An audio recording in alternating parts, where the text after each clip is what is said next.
Good afternoon, ladies and gentlemen. We're going to go ahead and get started. Supervisor Duran, who's chair of our board this year, is stuck in a little bit of road work that's going on in Highway 267, so he'll be on his way over the summit there shortly, and I'll gladly hand back the gavel as soon as he gets here. But we're going to go ahead and get started with our flag salute led by our County Executive Officer, David Bosch. I pledge allegiance to the flag of the United States of America and to the republic for which it stands, one nation, under God, indivisible, with liberty and justice for all. Thank you. And we will now have our meeting procedures read by the clerk of the board. Welcome to the Placer County Board of Supervisors meeting of Tuesday, January 21st, 2014. Agendas are available at the entrance of this meeting room. If you are here to speak on an issue not appearing on the agenda, you may do so during the public comment period. There is a 3-minute time limit per speaker. The board is not permitted to take action on items addressed under public comment. When you speak, clearly state your name and address for the record. All items on the agenda will be open for the public to address before final action is taken.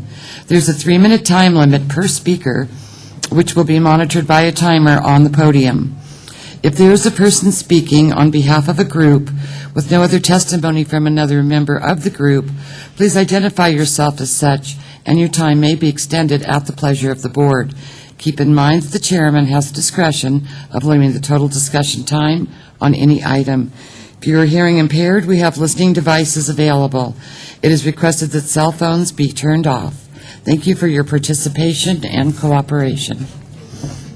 Thank you, Ann. This is the time for public comment. This is the time when any member of the public may address the board on any item that is not on our agenda, knowing that the board may not take action on items that are raised under public comment. At this time, if anybody would like to address our board on anything, again, not on our agenda for consideration today, please go ahead and make your way to the podium. Please try to limit your comments to 3 minutes. Okay, seeing no public comment, we will go ahead and move on. Any board members have any supervisor committee reports at this time? And seeing none, we are moving on to the consent agenda. Any board members have anything that's on consent that they'd like to have removed for discussion?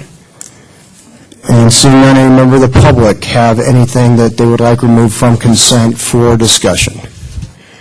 Do we have a motion on consent? Move it. Second. We have a motion, Montgomery, and a second, Holmes, on consent. Call roll, please. Holmes? Yes. Euler? Aye. Okay, we will go ahead and take up our first department head item. The item for which most of you folks are here is a timed item at 3:10. We're precluded from taking that item prior to 3:10, so we'll go ahead and tick through a few department head items prior to 3:10. So at this point, we will take Administrative Services Procurement. And this is for a blanket purchase order. Go ahead. Good morning, Supervisors. Good afternoon, actually. My name is Brett Wood, Purchasing Manager. With me is Kathy Buchanan, Deputy Director of Information Technology, and we're here today to request your approval to award a blanket purchase order for a 3-year Microsoft Enterprise Software Licensing Agreement with Dell out of Round Rock, Texas, utilizing Riverside County, California's statewide competitively awarded enterprise agreement. This is for a maximum aggregate amount of $464,002.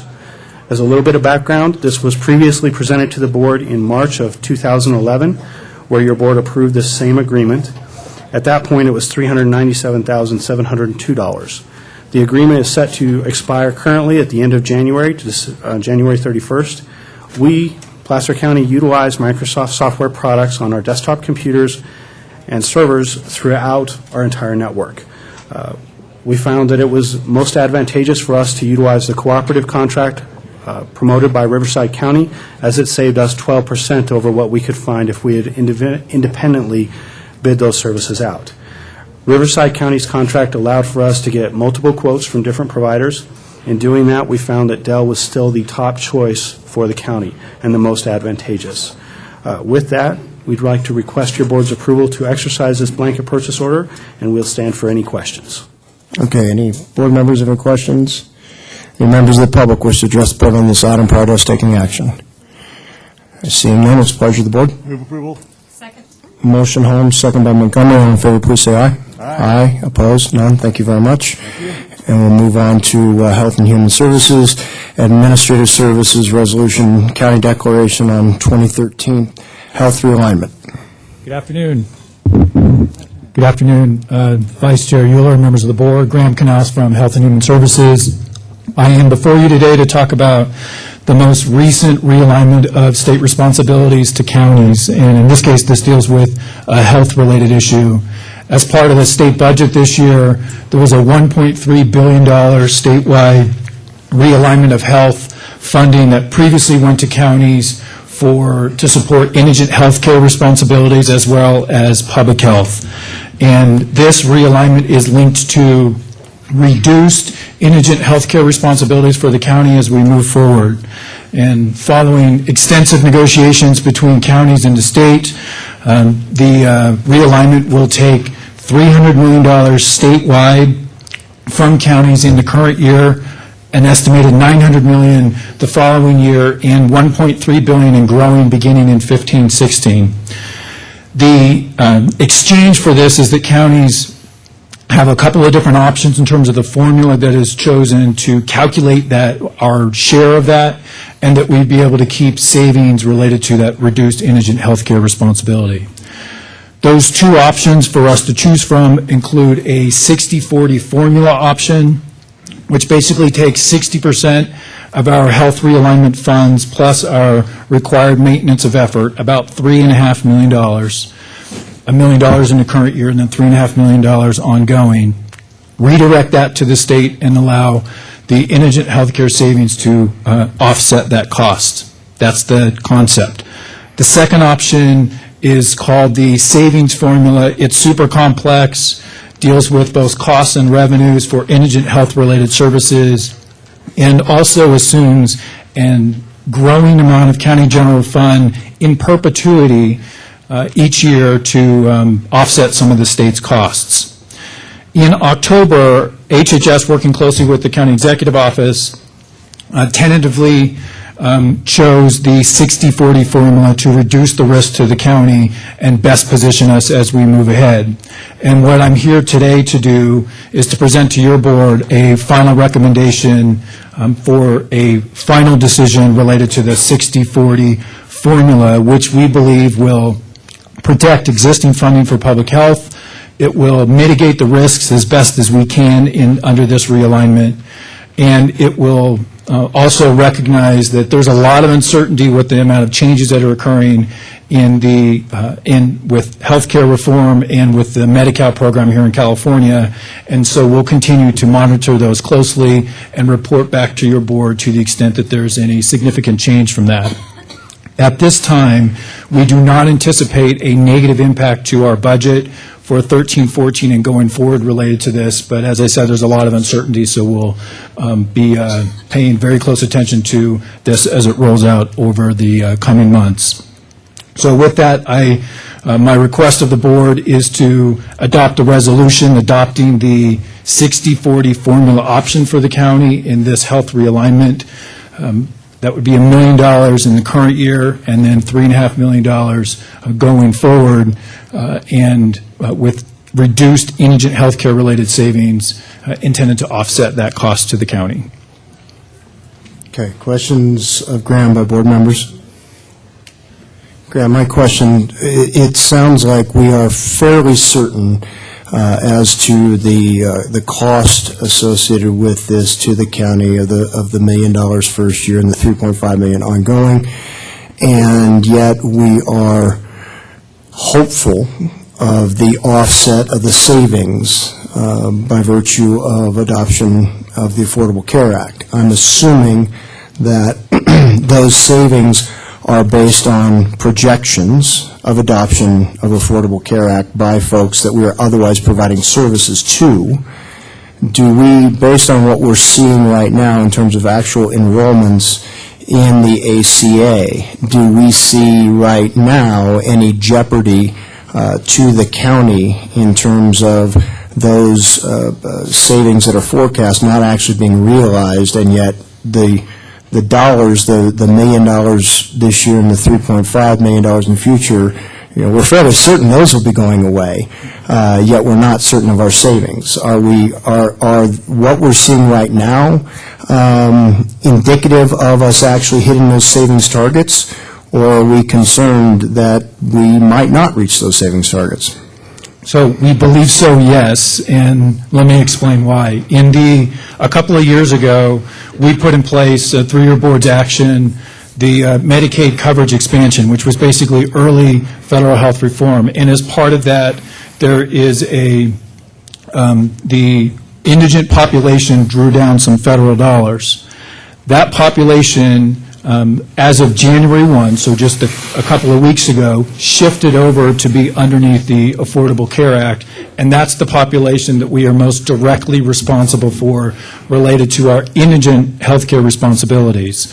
So the savings related to that, we have a much higher confidence in the savings related to that than we would relative to other new consumers to the market related to the Affordable Care Act. Having said that, there's still a lot of assumptions that are built in, and so we'll need to pay very close attention to how it unfolds over the course of the next few months as well in terms of those savings and how this will play out relative to our 14-15 budget.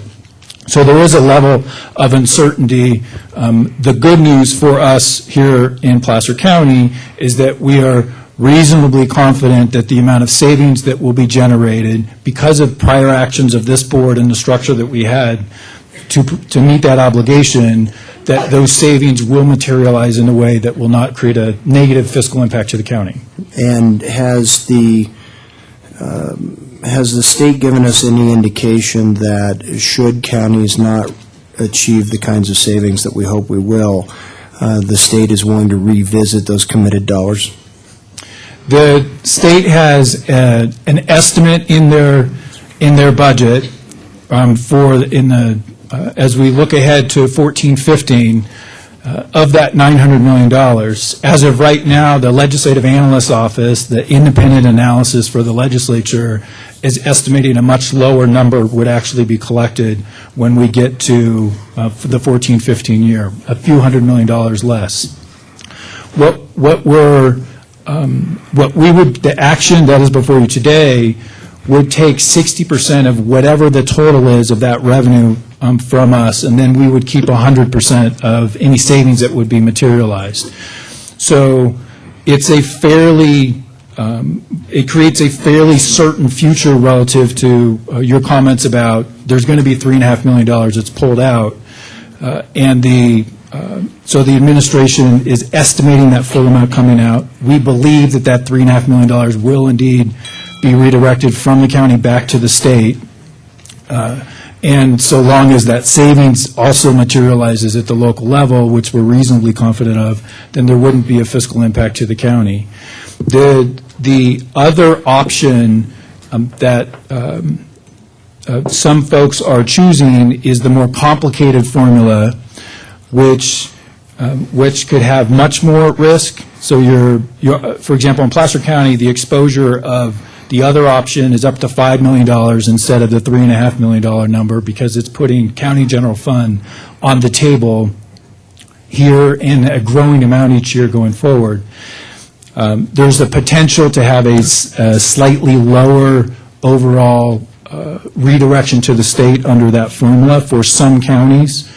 In the case of Placer, it's about a wash in terms of the best case, or the $3.5 million number would be our estimate, whether it's the 60-40 option or the more complicated savings formula option. Really, the difference is, does the state require us to continue to put in a growing amount of county general fund, and are we able to keep as much of the savings as possible? And that's what the recommendation is before you. Okay, thank you. Any other questions by board members? No, so none. Any members of the public have anything they'd like to address the board on at this point? If not, our board is being asked to adopt the resolution regarding our decision to choose a 60/40 formula. Do we have a motion? We have a motion by Holmes, second Montgomery. All in favor, please say aye. Aye. Aye. Opposed? None? Thank you very much. At this time, happy to hand this back to our chairman. Great, thank you very much. We are now going to move back to our number one item, 310. This is a Community Development Resource Agency planning item, interim ordinance prohibiting certain uses within the Tahoe City, Kings Beach, and North State Line community plan boundaries. Mr. Paul Thompson.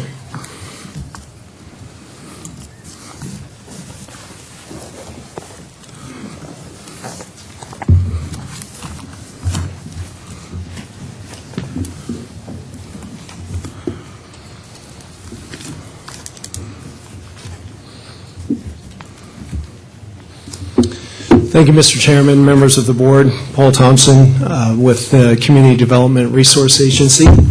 This item before your board is a request to consider adoption of an interim ordinance temporarily prohibiting certain uses within Kings Beach, Tahoe City, and North State Line community plans.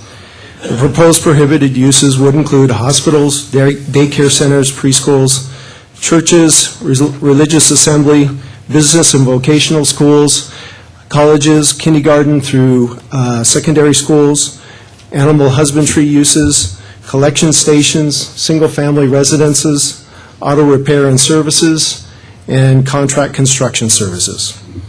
The purpose of this request is a result of recent pre-development inquiries regarding specific properties within the town center of Tahoe City and Kings Beach. These development inquiries are likely a result of many factors: an uptick in the overall economy, the recent adoption of the TRPA regional plan, the county's efforts on the Tahoe Basin community plan update, and an overall sense of certainty or opportunity that these planning efforts bring. Development interest has highlighted that certain uses that are currently allowed as a matter of right within the code may not be consistent with the community's long-term vision and goal, and may be incompatible with the purpose of town centers.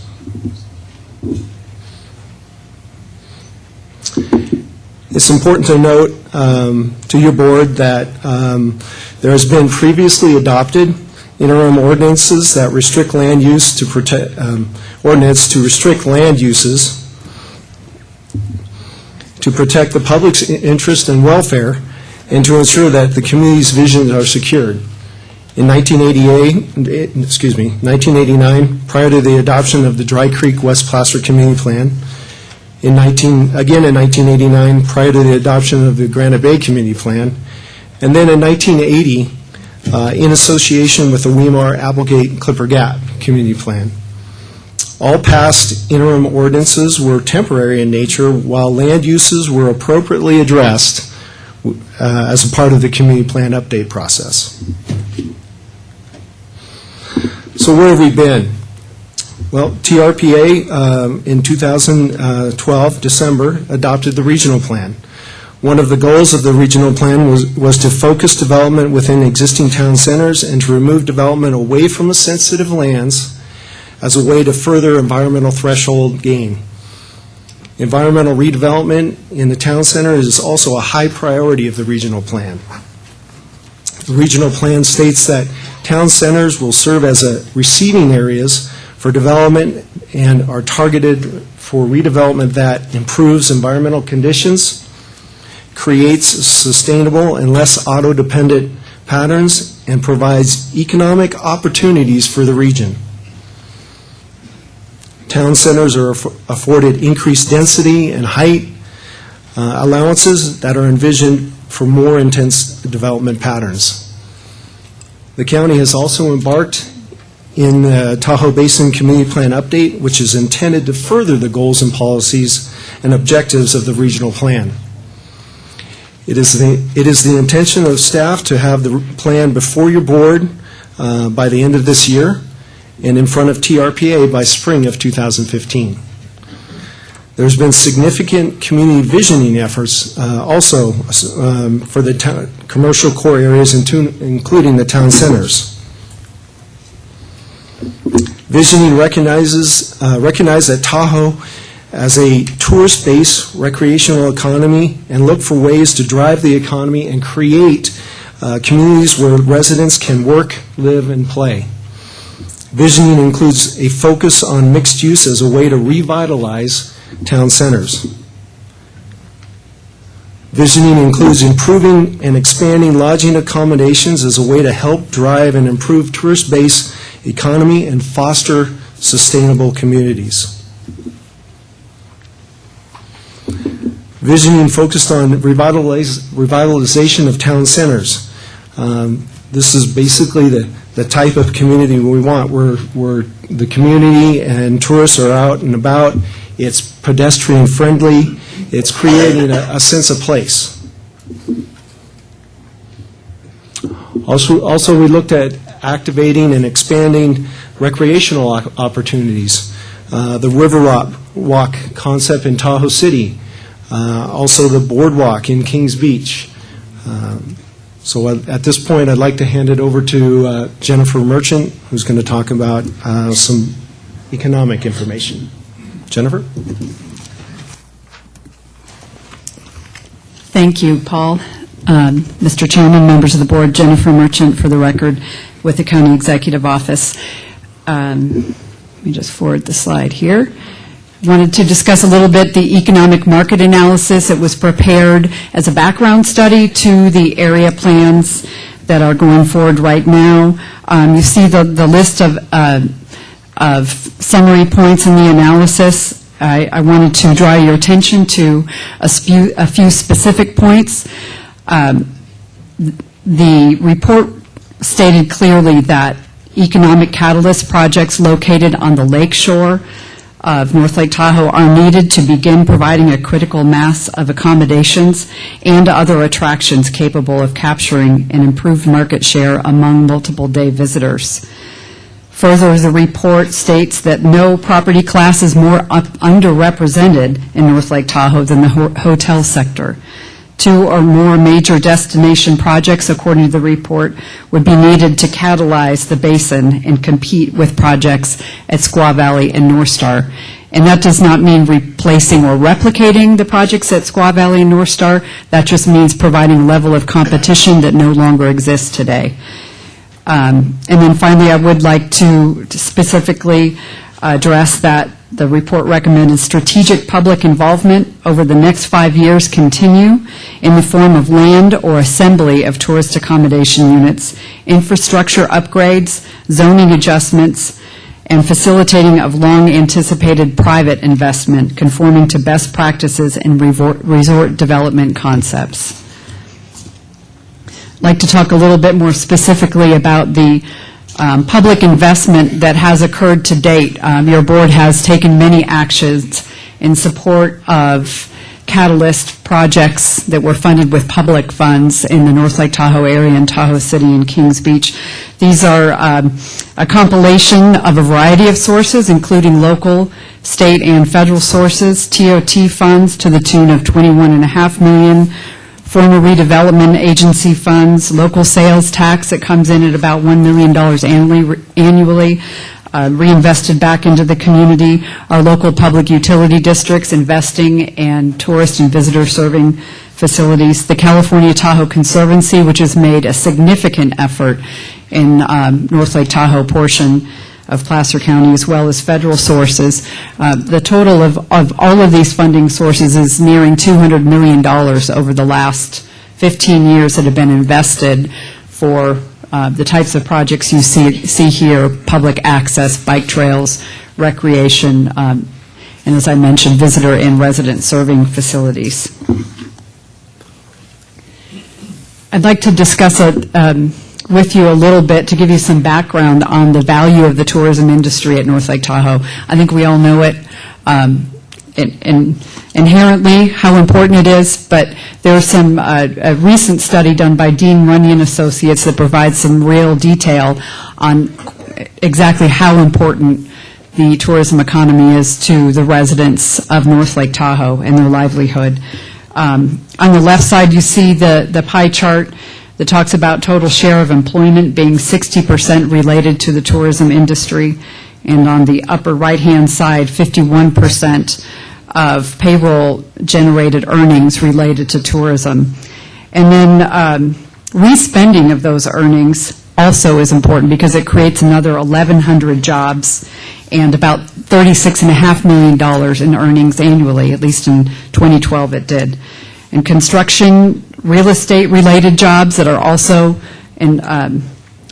related to tourism brought forward an additional 1,000 jobs to the North Lake Tahoe communities in 2012 and generated $47.7 million in earnings in our community. So you can see that the real reason why we're concerned about incompatible land uses that may have been allowed in some of our more stale community plans would not be consistent with what the vision is for this community, and certainly not even consistent with what we see in our communities today, because these numbers are pretty significant and they don't even begin to approach what we're trying to accomplish. There are a lot of numbers on this chart, admittedly, if you can just focus in on the shaded yellow ones. This talks about average daily spending per person, depending on the type of lodging that they're using. And the first number there at the top left corner, $233 a day, is the average that a visitor to North Lake Tahoe spends when they're staying in overnight accommodations, hotel, motel, and bed and breakfast in our communities. And rented condominium would be second to that, $204 per person per day.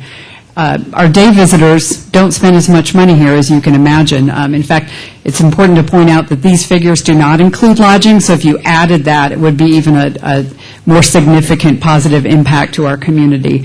So if we eliminate lodging, if we eliminate the things that drives into our economy, like retail expenditures, restaurant expenditures, and then those related respending, you see what a significant impact that can have. Reduction in $107 per day, assuming that those people even come back as day visitors. And if they don't, then that reduction per day is even more significant negative to the community. Just wanted to provide a little bit of detail about the spend in the economy per type related to tourism. In 2012, it was the highest tourism spend that we've ever experienced in North Lake Tahoe, including all expenditure types related to tourism. $490 million total was infused into the North Lake Tahoe economy related to tourism. $113 million of that, as you see in that kind of pink shaded section on the slide there, was lodging that drives all of the other commodities on the lower part of the slide. And this is just kind of a more detailed chart that shows that lodging at $113 million. And then again, when those people are staying here in that community, it's driving that expenditure in the other sectors that provide jobs and livelihoods for our residents in the North Lake Tahoe area. I guess I'm handling this one too, the public impacts. Many of the uses, in fact, all of the uses proposed for this interim ordinance, we believe strongly as staff, are not compatible with a visitor-serving, tourist-serving economy. When you look at what a boarding kennel would do in relation to noise, or what some uses could do to public access, this is really the reason why we came forward, because we see a very clear incompatibility between these uses and the commercial core. Not that they wouldn't be appropriate elsewhere in the community, but in the commercial core, we're concerned about the incompatibility. And specifically on the slide here, this is a target that we placed on the Boatworks Mall in Tahoe City. I think a lot of you are probably familiar with that property. And this is a 600-foot radius around the Boatworks Mall, and it really demonstrates the impacts that certain uses, specifically schools and churches, two of the uses that are on the list for your consideration today, would have on the ability, potential ability for folks to receive a new liquor license, and for properties that have liquor licenses, if those existing businesses moved, a new business would have to get a new liquor license, and the impact that would have in our small communities on other businesses adjacent to them. So that's just one example that's, I think, quite telling of the incompatibility or potential for difficulty in having compatible uses as was envisioned back in the 90s. It's certainly a concern to staff to bring this forward. And I think, Paul, you've got a couple items you want to go through here regarding the recommendation. I'm going to turn it back to you. Would you like me to flip it next? Since I have control of the clicker for once. Thank you, Jennifer. Mr. Chairman, that concludes the staff's presentation on this item, and the staff would recommend that your board adopt the interim ordinance as set forth in Attachment 1, subject to the findings in the staff report. Thank you very much. Do we have questions and comments from the board? I have some clarifying questions that I'd like to ask. Go right ahead, Supervisor. So the staff report indicates that there are projects, plural, being proposed, or at least discussed, in the Kings Beach and Tahoe City town centers that spur this action. Can you tell me what those are? There is the proposed private school that's being proposed here in the Kings Beach area. Down in Tahoe City, there's a Hendrickson property that has recently been sold, and we've been meeting with the property owners, some potential uses for that site. There are also a couple of other sites in Tahoe City that we have been approached regarding some development proposals on. And are any of those proposals hospitals, No, daycare centers, not at this time. preschools, Not at this time. religious assemblies, No, animal husbandry, no, service stations, no, collection stations, no, single-family residences? No. Auto repair services, no, contract construction services? no. So the only discussion that we're aware of moving forward is in relation to schools, is that correct? Correct. What staff wanted to do is to bring forward uses that staff thought may be in conflict with the long-term view and vision for the town center areas, and identify those uses for your consideration. Understood. I'm just trying to understand this statement that there are projects, plural, that are spurring this proposed ordinance, and I'm really only hearing one. While there were conversations about the Henriksen building, I think they actually do relate to lodging, if I'm not wrong. At this point in time, that is correct. Okay, thank you. Some of the questions that I've heard from members of the public relate to what an allowed use is and what a use is by right. Are those terms used interchangeably? And if so, what do they mean and how are they different if they're not used interchangeably? From a staff perspective, those would be interchangeable uses, allowed uses and allowed by right, as opposed to a conditionally permitted use, which would be allowed subject to specific conditions of approval being applied to the project. So an allowed use or a use by right is something that during a community plan update, the group working on that identified as potential developments that could go forward without that higher level of review for projects? That is correct. Okay.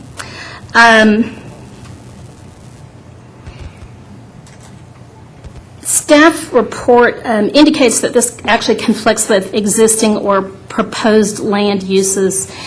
And while I've read the staff report pretty carefully, what I haven't really been able to ascertain is what is that specific conflict that we've identified that brings this proposed ordinance forward?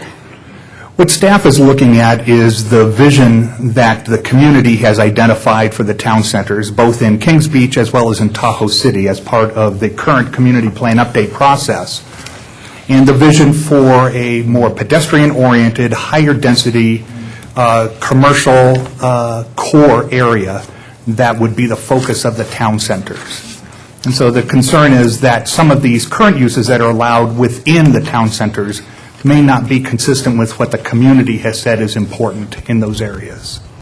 Okay, and is that the staff report from the 7th, and I also believe this current staff report indicated that there were specific goals that were identified within the TRPA's regional plan update and specific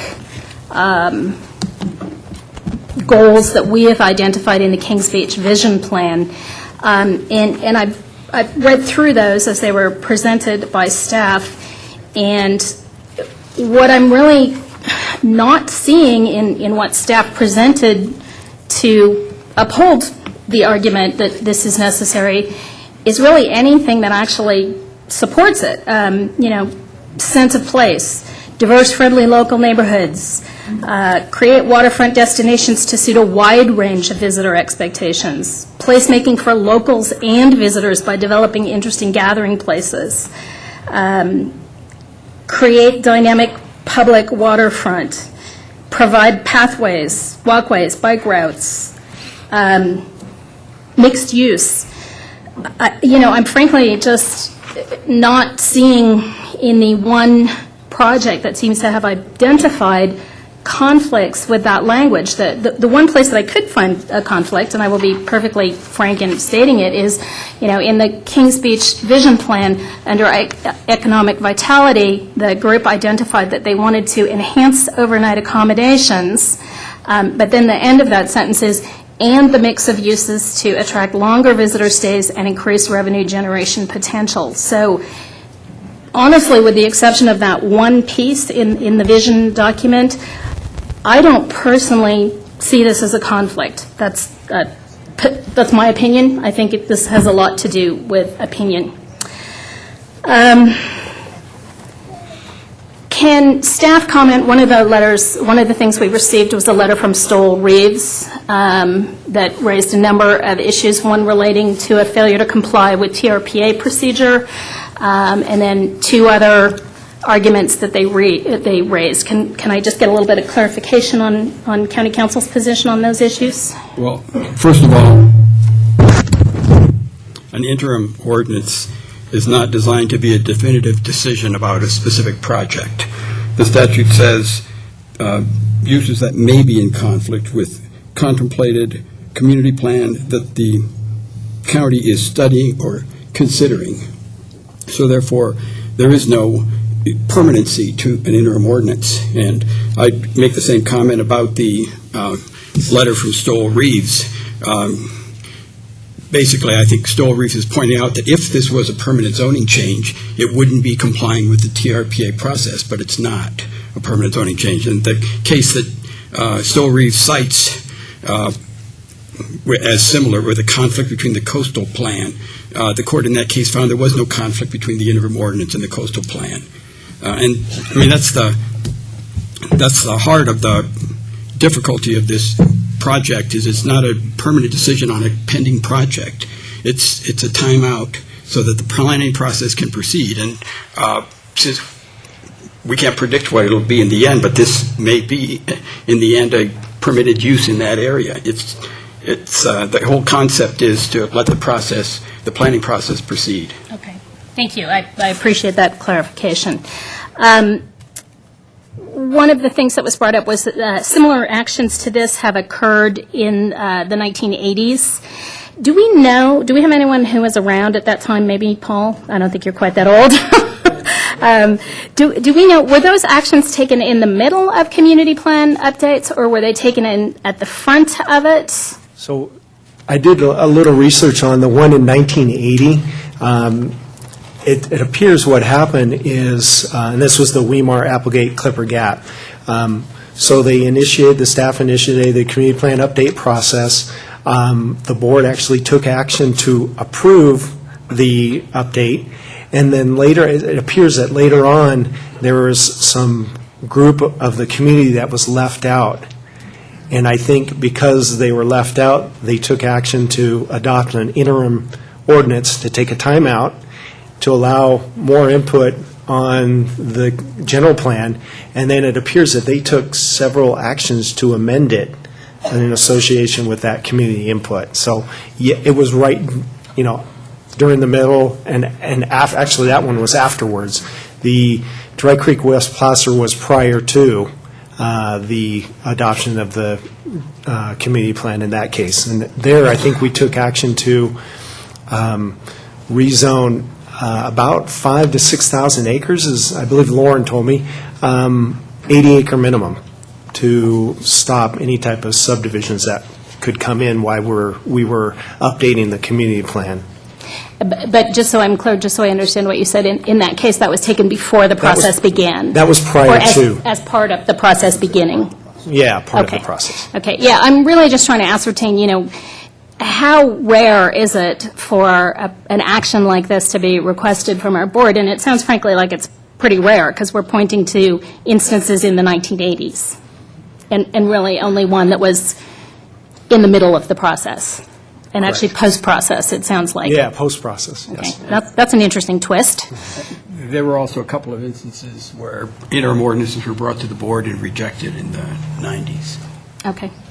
And I would actually note that the last interim ordinance that was brought to this board was for community centers, event centers, and I think one of the things that I think is really important that differentiates the two actions, the one we took on event centers and the one that we're being asked to take today, is that the interim ordinance that we took for event centers was, intended to provide for the orderly development of community centers, commercial event centers, really an intent to facilitate the process of approving those by clarifying the language.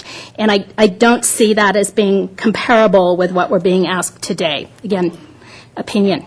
I did have a little bit of just wanted to respond to the issue about the 600-foot notification for alcohol licenses.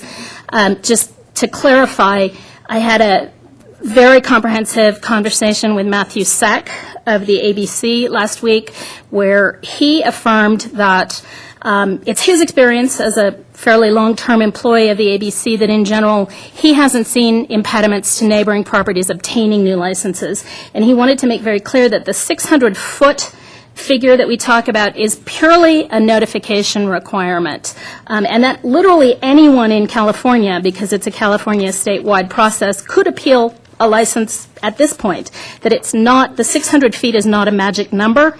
It's a notification process, just as we notified people within 300 feet of a project. And his words were that it is very rare, his words, in quotes, to deny an application. He says in his history, he has actually required a mitigation on one license, but has never actually denied one. He was also very clear that existing licenses are not affected by a school coming in. There's no issue with ownership changes if the license stays with the business. He was also very clear that any existing licenses that are expanding their use, changing their use, right now would require a review, school or no school. And that, the most important factor for the ABC is what is the county zoning. If the county zoning allows for the sale of alcohol at businesses, whether they're off licenses, liquor stores, restaurants, bars, that's really largely what the ABC defers to. And so I just think it's very important. It's been a really important issue for members of the community, what impacts would these have. And I can tell you that in my conversation with this gentleman, he did not see that it would be a problem. And he actually is pretty familiar with Kings Beach. He noted that there's actually a park under which these rules fall as well in Kings Beach, directly across the street from the Grid, which is a bar and restaurant. And, there was not a problem in approving a license for that facility. The question has come up about... And I would just like to add that having procured licenses for actual businesses on numerous occasions, what Jennifer's saying is absolutely correct. There are several prohibitions that will be addressed by the ABC, one of them being a moratorium or the actual number of licenses in a particular jurisdiction. So I just wanted to add that to you. Thank you. And then I had a school on, a question regarding access to the beach, because that's one of the issues of concerns that has come up. It's my understanding that the public trust, which is the law that allows public access to the area between, the low and high water marks on any body of water, would remain the same no matter who the ownership or what use of the property. Is that correct? That is staff's understanding also. Okay, so the access that the community has now potentially to that beach area would not change? That would be staff's understanding based upon the public access that currently exists. Okay, thank you. Those are all my clarifying questions for now. Do you have any other questions? Supervisor Euler. Couple.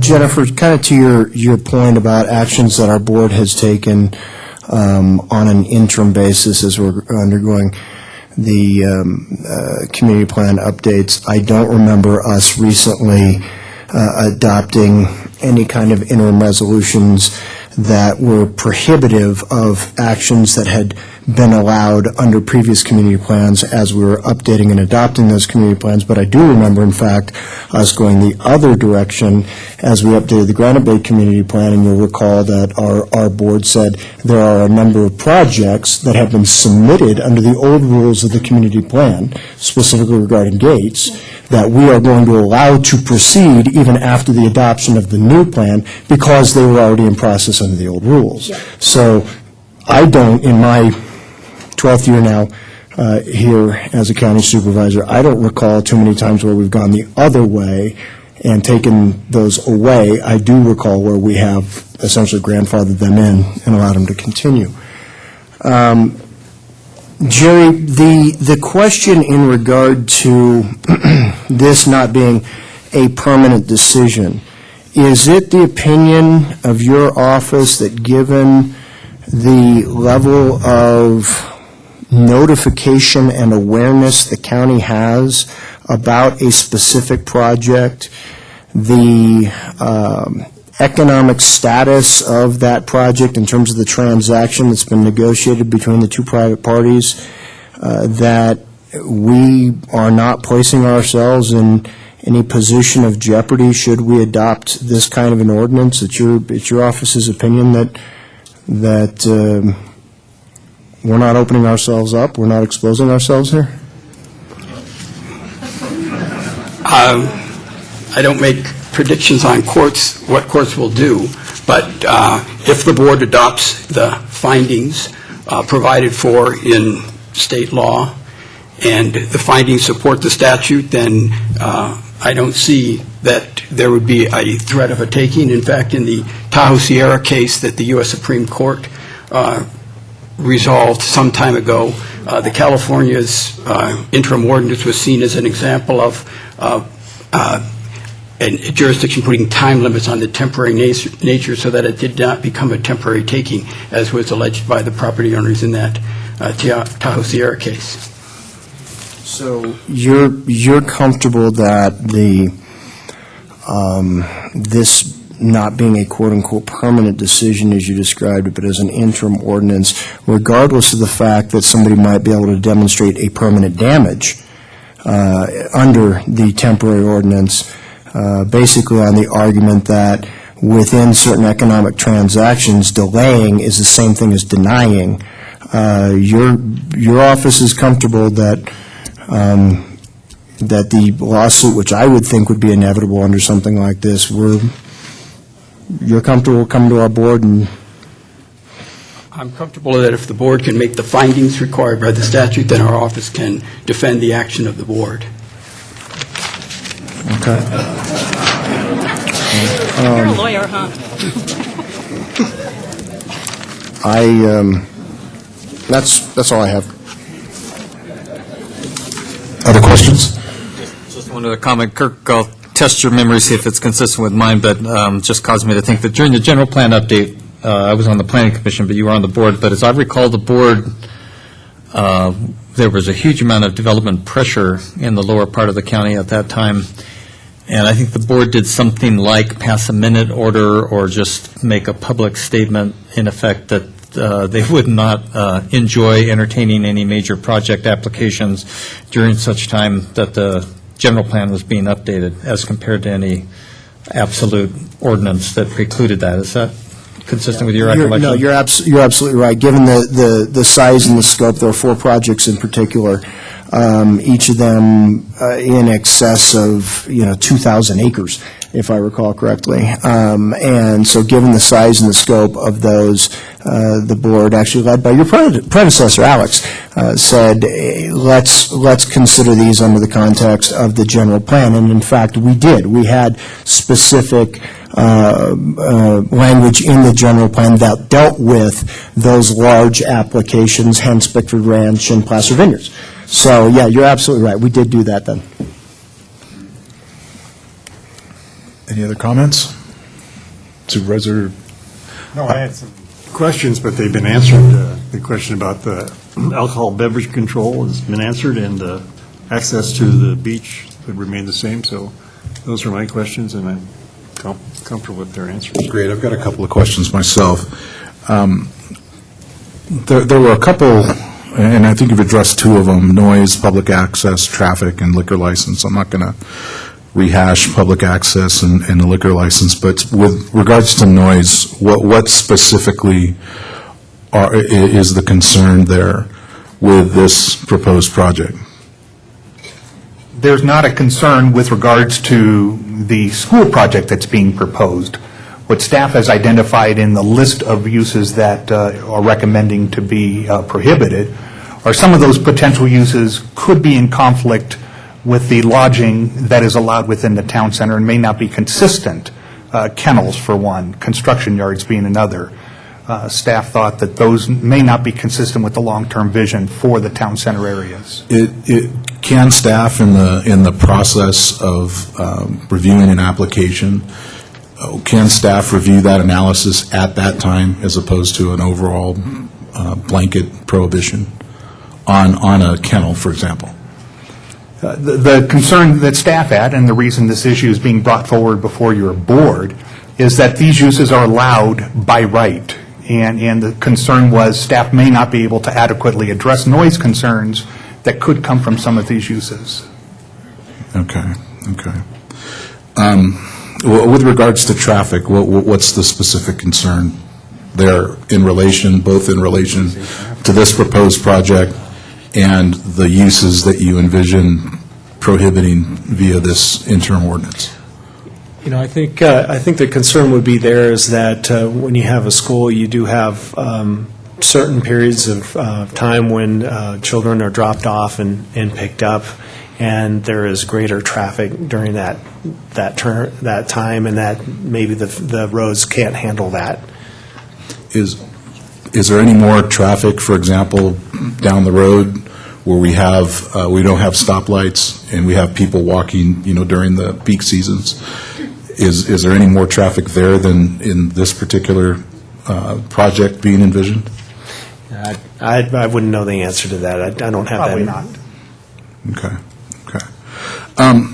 Another question. I know we saw a lot of information with regards to the government money that's gone into Kings Beach, but what was the last large investment project that was provided here in Kings Beach? I would say the Kings Beach Core Improvement Project. Private. Private would probably be the Domus housing project. And how much was that?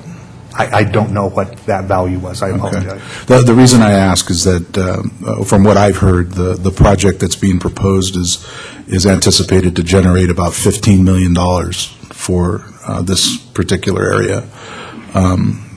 And one of my concerns is, looking at what that impact would have on available jobs and bringing, infrastructure to this particular area.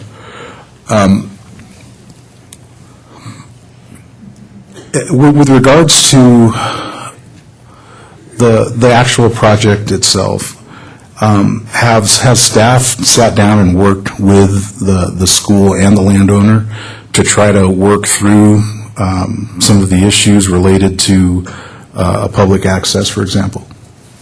There have been some discussions with the applicant regarding access issues, use issues.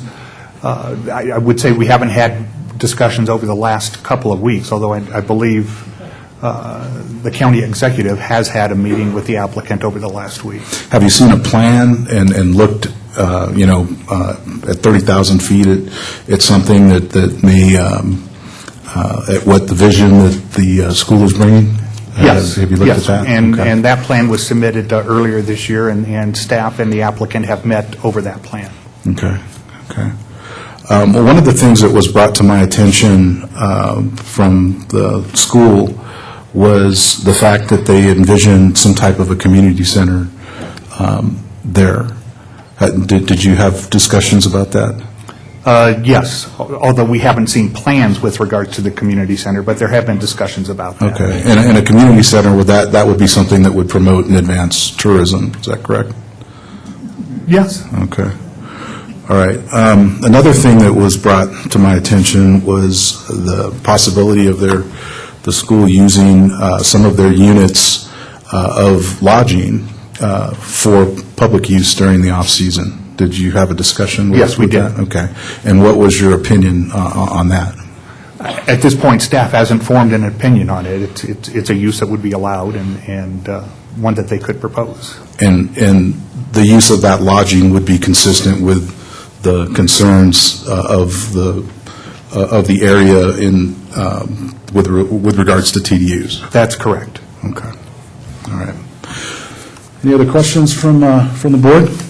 Okay, I'm going to go ahead and open it up now to public comment.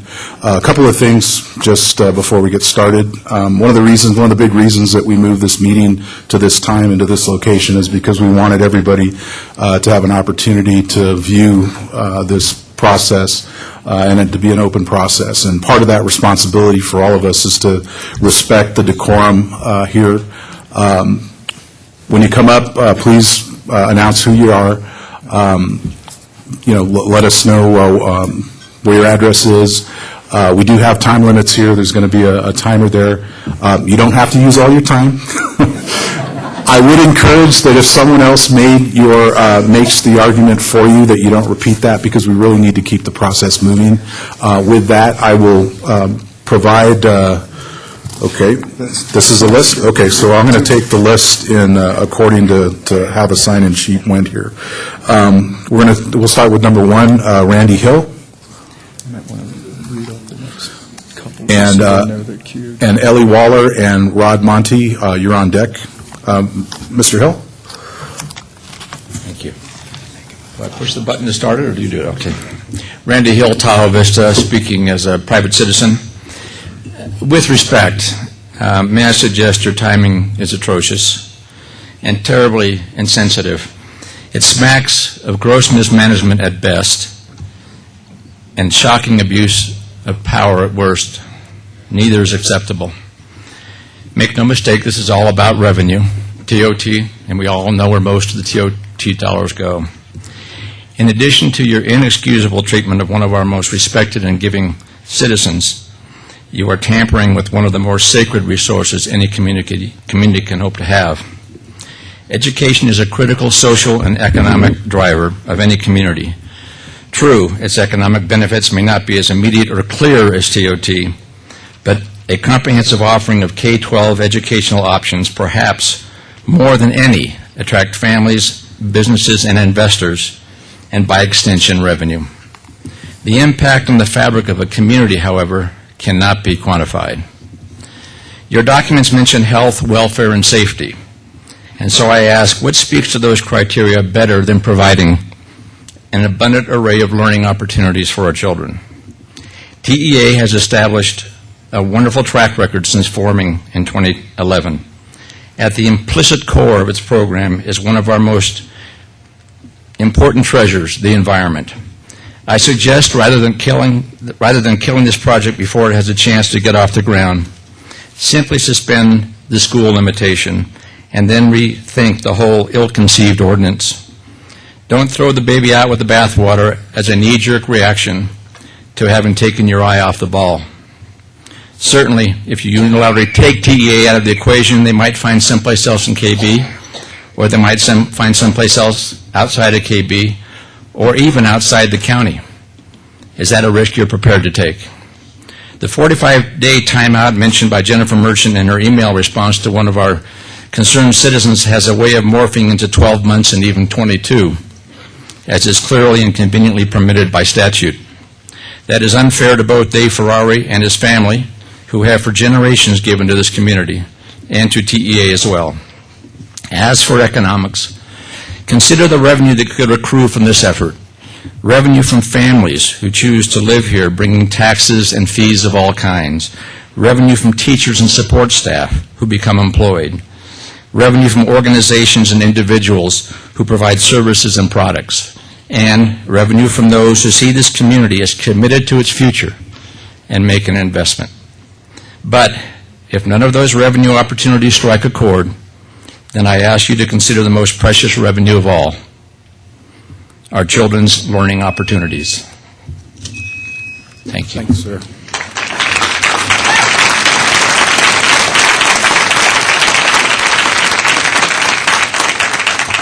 Ms. Waller, then Rod Monty, and then Barbara Monty. Go ahead, Ms. Waller. Good afternoon, Ellie Waller, Tahoe Vista resident and member of the North Tahoe West Community Plan Team. I believe this interim ordinance was hastily crafted in specific response to the Expeditionary School pre-application and escrow closing soon. This ordinance is not to correct outdated code to benefit the community, but to stop a project. From the staff report, prohibit incompatible uses is necessary to protect the public health, safety, and welfare of the residents. The staff report didn't claim that this is a threat. The staff report should have included what the adverse effect or impact is and the inconsistency, not just with the visioning process.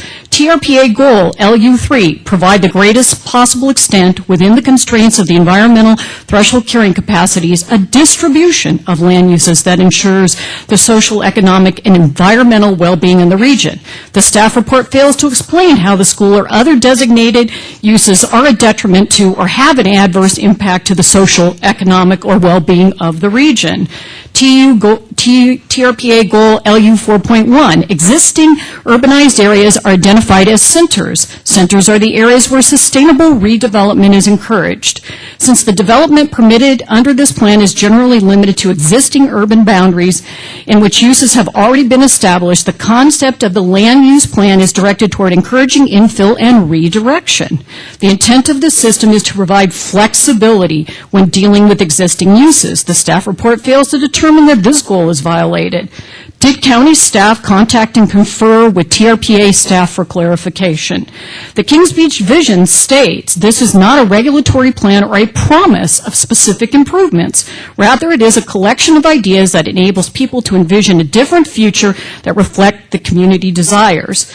Under the vision concepts, they are not meant to describe specific projects and are not intended as a promise of a particular built element.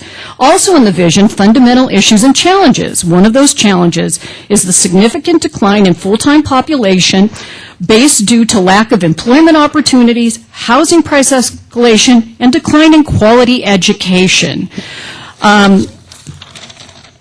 The Ferrari family was unable to acquire a developer under the TRPA Community Enhancement Program, which was implemented to incentivize public-private partnerships. The regional plan requirements are now broader.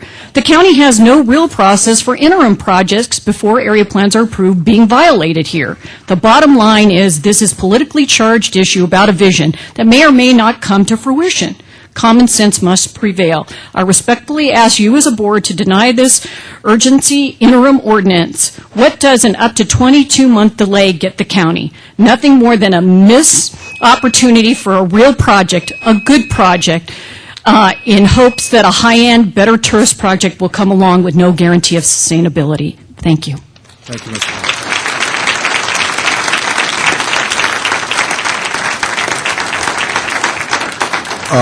Rod Monty is up, Barbara Monty, and then Carrie Michael and Nora Thomas. Mr. Monty?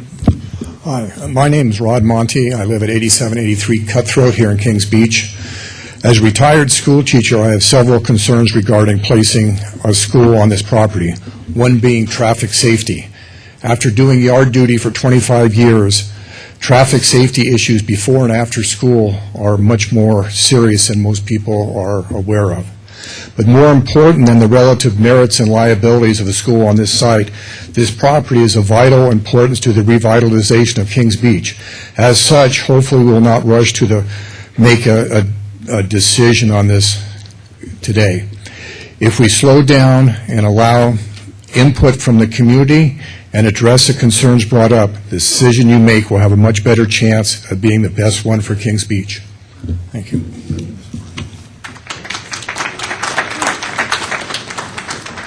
Barbara Monty, Carrie Michael, Nora Thomas, and then Bob Ferrari.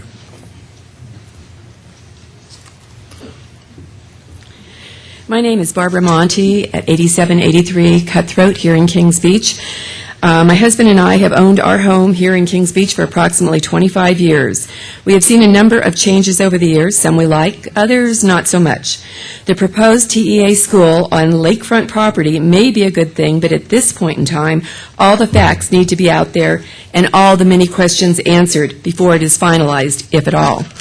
My basic concern is that it is being rushed through way too quickly. Why? Last week, I received the Wednesday meeting announcement about it on the day of the meeting. There was no public question and answer session where everyone could hear others' concerns. The following are some of my concerns. Unfortunately, 3 minutes is not enough time to list all of them, but here goes. Okay, possible traffic problems. The main street will be 2 lanes instead of 4, no matter whether they consider that 3rd lane a turning lane. The pickup and drop-off of students. Traffic is already backed up, or at least they're parked on the street at the speckled street location, and the number of students and staff will be doubled. This is going to impact the main street. How will the traffic impact businesses? Will the school's current locations be shut down? Will there be fencing and security? We all know there's security issues with schools nowadays. And then again, the transit occupancy tax was mentioned with a very large loss of money per year. What about land coverage for this size of property? Will other lots elsewhere need to be retired to make this possible? Since a good percentage of students are coming from Incline and Truckee, as I was told at that meeting, there will be more buses. And will they be environmentally friendly buses? What, if any, costs will Kings Beach incur because of this? Why the rush to put this in so quickly? We were never informed about the current facilities on Speckled. They just appeared. Much to my dismay, as a neighbor who lives up the street and over one, I hear all the loud noise when the children are outside. It's my understanding a mitigated negative declaration will be applied. Why not a full environmental impact review? This is an extremely sensitive area, one that could be impacted forever. I support Placer County's proposed ordinance to give us 45 days to review this project. As elected officials for our county, I ask that you consider the whole community. Please let that decision be based on facts and not emotional rhetoric that you will see here today. I also know that there are a large number of people who have residences in Kings Beach who reside part-time there. I have talked to several of them. None of them have heard anything about this at all, and they pay taxes. Again, thank you for your time. Thank you. Yes. May I ask a question of staff at this point? Just to clarify, we are being asked, our board is being asked today to decide on whether or not to adopt an interim ordinance. We're not being asked to render any kind of a decision as to a proposed use on this land, but rather to adopt an ordinance that would otherwise preclude a use. If this proposed ordinance, does not get approved by our board, and at that point a new owner of a piece of property in Kings Beach wanted to come forward and propose a school use, what would that process be? The process, presuming it was a permitted use, it would be subject to site design review at the staff level. Okay. And no conditional use permits associated with that? That is correct. Okay. So public notification of any of that? For site design review, typically there is notification to surrounding property owners to make them aware of the proposal. So again, today, we are not being asked to render a decision as to whether or not a school would be approved on this site. We are essentially being asked the converse of that, and that is to adopt an ordinance that would prohibit that from happening. But assuming that doesn't happen today, then whomever is acquiring the Ferrari property, if in fact they are moving forward with a school, they still have to come through the county's process for design review. That is correct. Okay, thank you. Good afternoon. I'm Carrie Michael, local educator and homeowner in Kings Beach, 266 Bend Avenue. My husband and I have chosen to raise a family here. My grandparents, Ben and Nora Ferrari, were first-generation Italian-Americans who believe in the American dream. They committed to building a life in a town where they were part of a small group of year-round pioneers, taking a chance on an unfamiliar business isolated from family. They had a vision of providing opportunities and a life that would live beyond them. The freedom to pursue this dream had nothing to do with buildings or the business of running a motel. It had everything to do with faith, family, and community. They knew that with hard work, they could build a legacy and create opportunity for generations to come, but they also knew that their business, their dream, had its limits, and that when the time came, their children would be able to make the hard choice to move on to the next leg of the journey. Never could we have imagined that the continuation of their dream would be determined at today's meeting. There are 3 generations of direct descendants in our family, 46 grandchildren and great-grandchildren, ages 1 to 55. We have known this day was coming, the day when we would turn out the lights at the Crown Motel, the heart of our family. We all agree on the need to say goodbye to the business that has been a part of our lives since birth. The reality of letting go is emotionally overwhelming. This Christmas, we gathered for dinner on the property, as we always do. We toasted those we have lost, rejoiced in each other, and drew strength from family. The American dream is dynamic, and we are ready to move on to the next chapter, continuing my grandparents' long-established core values of faith, community, and hard work, and watching their legacy live on through a school that will touch thousands of lives. When I first saw plans for the school's development, it brought tears to my eyes. Our grandmother, forever the educator, would be so proud if she were here. Tahoe Expedition Academy is a perfect monument to her work and to our family. It represents the future. A peaceful and lawful ending to this chapter will enable us to continue to make a difference in Kings Beach while working to improve the substantial interests we still have while actively participating in our community. I'm a living example, having returned to my hometown to work and raise my children. Please vote no on the ordinance change and allow our family to continue the dream. I'd like to invite my sister Nora, our grandmother's namesake, to read quotes from a creative writing class that our grandmother took in the late 1970s prior to her death. From a short story entitled, "Desire is America." The Italian people have used the word America to mean that a person has found the best.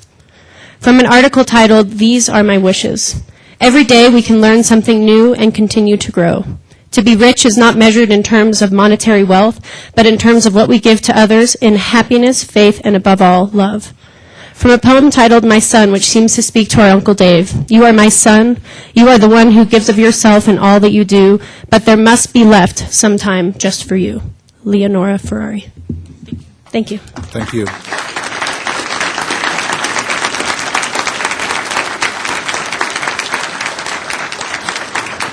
Bob Ferrari, Marilyn Schaff, and Lori Phillips, if you could line up, Mr. Ferrari. I am Bob Ferrari. I live in Reno, Nevada. I am the oldest member of the Ferrari clan and the only one that has never lived in Kings Beach. I went to school in Reno, attended the University of Nevada. I also played 4 years of basketball when they allowed short Italians to play point guard. I helped my dad at the grocery store and helped him build the first units of the Crown Motel.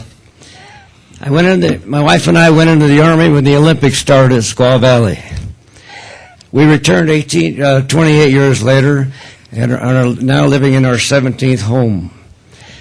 When I got out of the Army, I began the planning and development of a property that my grandmother had given to us. That's a story in itself, about a 15-year-old girl that came here made some money, bought property that included the one-room cabin at Kings Beach. But she also bought 175 acres in Reno, which I developed and used my professional engineering expertise and contracting background. It was a big project, involved over 150,000 yards of earthwork, utilities, roads, whatever. I bid and contracted for all the work and then sold all the parcels. They were both industrial and multifamily. We generated about $4 million in profits from that project. It was not invested in Reno, not an incline, was all invested in Kings Beach because we believe in Kings Beach. And that's where the money belongs. And some of that property will be able to be used for a mixed-use project that this county staff would like to have. But we went through a lot of money and a lot of time trying to figure out how to develop the property, and it just wouldn't turn out unless we could build a Hyatt hotel on the property. That's the only thing would pencil out. No way can you rebuild lodging at Kings Beach. It has to go across the street on the mountainside of the property. And we do own property over there. And there's additional property that could be purchased, and the county could assist in doing that. So my recommendation, you deny the zone request requested by staff. It's a taking of property, really, even though the attorney says it isn't. And I think the TA has agreed that they would retain the TAUs for use on the property, use in Kings Beach, and encourage the staff to work with us to develop that property across the street into a 75, 100-unit lodging. That's where the lodging should go, is across the street, not on the beach side. The school is exciting to me. It would make use of my dad's original buildings that he built, and I really like the fact that it have a cafeteria right where the existing kitchen is in that place. My grandmother used to run that like a Salvation Army soup kitchen in the summer to feed all the kids that came from school. Anyway, that's my recommendation. Thank you. Thank you, sir.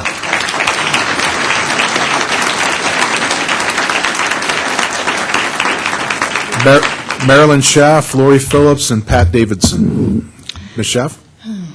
My name is Marilyn Schaff. I live at 8200 North Lake Boulevard. I am the second oldest of the Ferrari siblings. In around 1945, our parents, Ben and Leonora Ferrari, and her parents, Mary and Dave Gardella, bought land in Kings Beach from the highway to the lake. The property had a small one-bedroom cabin on it. My brother Bob, myself, and brother Benny will come with our grandparents to spend some of the summer here. Over a few years, they added on 2 bedrooms and a bath, and our grandfather built a porch of cement and rock, which he hauled from Stewart Indian Colony in the Carson Valley, where it had been quarried. In the early part of 1950, Placer County increased the zoning ordinance to include commercial. I remember our grandfather saying that they either needed to build on the property or sell it. From this, the Crown Motel had its beginning. By this time, our sister Mary had arrived. In 1956, they opened the first building of the Crown. It was open for the summers and closed at Labor Day. In 1958, the family came to live year-round. It included our parents, grandmother, siblings Benny, Mary, Dave, and Teresa. Bob and I were both in college. Our mother went to work at the Kings Beach Elementary School as a teacher. Our father sold his corner grocery store in Reno and came to live in January 1959. He took a job at the Stop and Shop grocery store. They did this in order to support their family.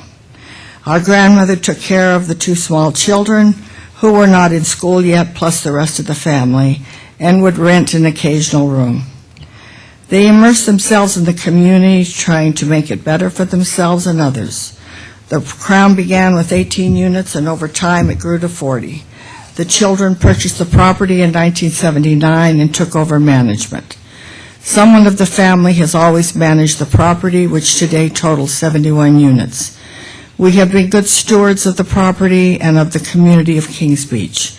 We have been in business 58 years, and if you do the math and take a quick look, you can see we are not getting any younger. We would say to you, do not be afraid of change. The community has changed and evolved over time, and it will continue to do so. We feel that the school, with their vision and investment, are very positive for this area. Look at what they can bring to this area rather than what is lost. As with every generation, this community belongs to the new families who are putting down roots and saying, we want to live here. I believe it is a very exciting time for Kings Beach and will be an impetus for future development. Thank you for your time and your thoughtful consideration. Please vote no on this emergency ordinance.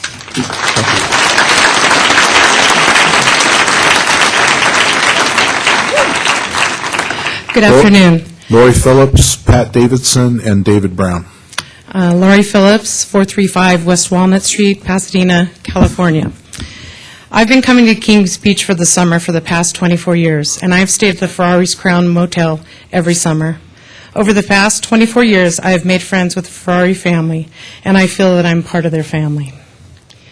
So you can imagine my dismay when I found out that the motel was in escrow.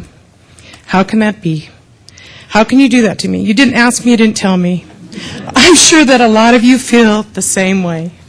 How can this institution that's been here for 70-plus years sell and go away?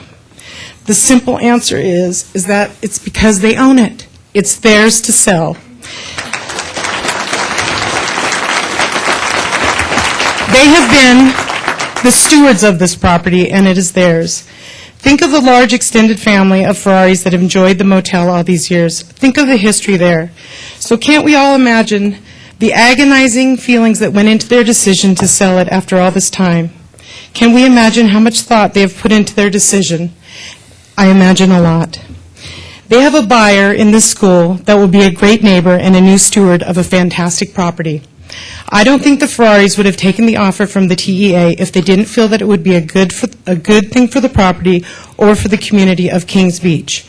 We should applaud them for moving forward and making change that is good. Change is hard. Lots of us don't like change. We see we're all here today. Kings Beach for sure doesn't like change, as it looks exactly the same as when I landed here 24 years ago. This school project can be the start of great change for Kings Beach, I believe. The school will bring with it much-needed year-round income into the community. Teachers will be here, students will spend money, the parents of the students will spend money, friends of theirs friends will come and spend money and put this much-needed income into this place. If I look out there right now, there's not many people around.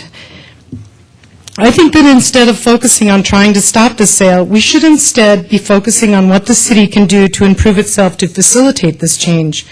Do our storefronts look at their best? Are we giving good service? How can we improve? The hotels and lodging and retail restaurants will benefit greatly from this change. Winter business is greatly needed here. This school will bring this business. We hate to lose this wonderful hotel and this family, but we are not losing them. Their children were raised here, and their children's children are here, and their children are raising their children here. There's still a part of the hotel that will operate. The beach will still be here. The beach will still be here, and hopefully the lake will still be here. The family will continue to be here, and they have roots here. We should support the sale and let the Ferrari family do what they need to do in order to fulfill their hopes and their dreams. I say vote no on this Hail Mary to stop the sale of this Ferrari family property. It is wrong.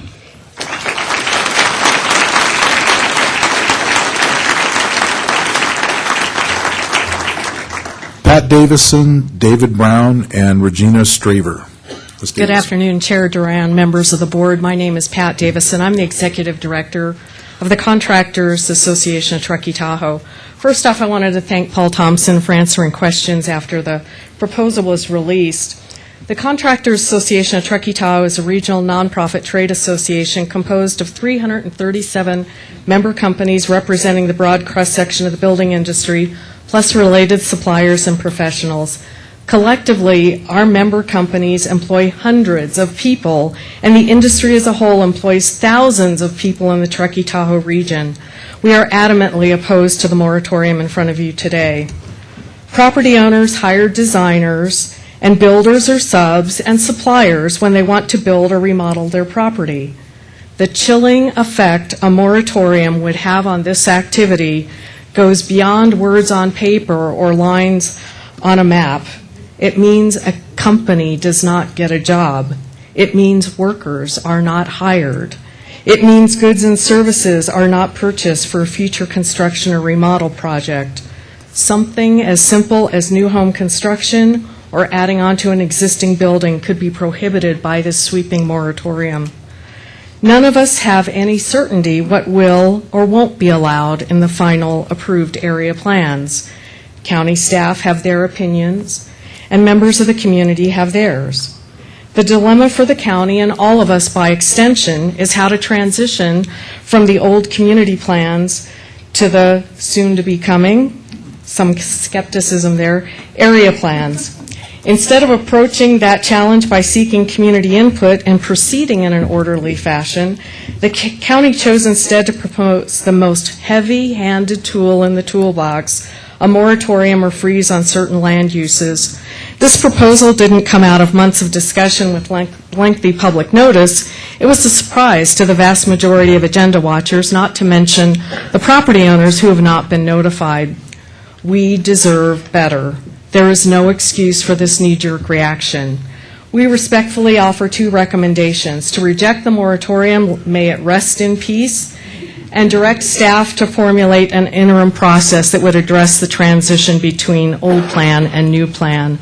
All property owners would be directly invited to provide comment, since they would be subject to it. Until that interim process is approved, land use and building permits would continue to be processed as they come in the door with no prejudice applied against them. Our recommendation for an interim process acknowledges the need for area plans to get done while also balancing the needs of property owners. In general, change is okay. Having change occur slowly is also okay. I'm just about done. That's fine. Thank you. We think the transition to a town center will take years because of intermingled, soon-to-be legal non-conforming uses. The county needs to be realistic and practical. Change will not occur overnight. A moratorium is a punitive approach that consumes scarce time and resources. Instead, the county should be seeking financial support and providing incentives to help non-conforming uses move out of town centers. Please do not leave these owners twisting in the wind for weeks, which could turn into months or even years as a moratorium can be extended. Thank you for considering our point of view. Thank you. David Brown, Regina Straver, Mira Besser, and Tom Leahy.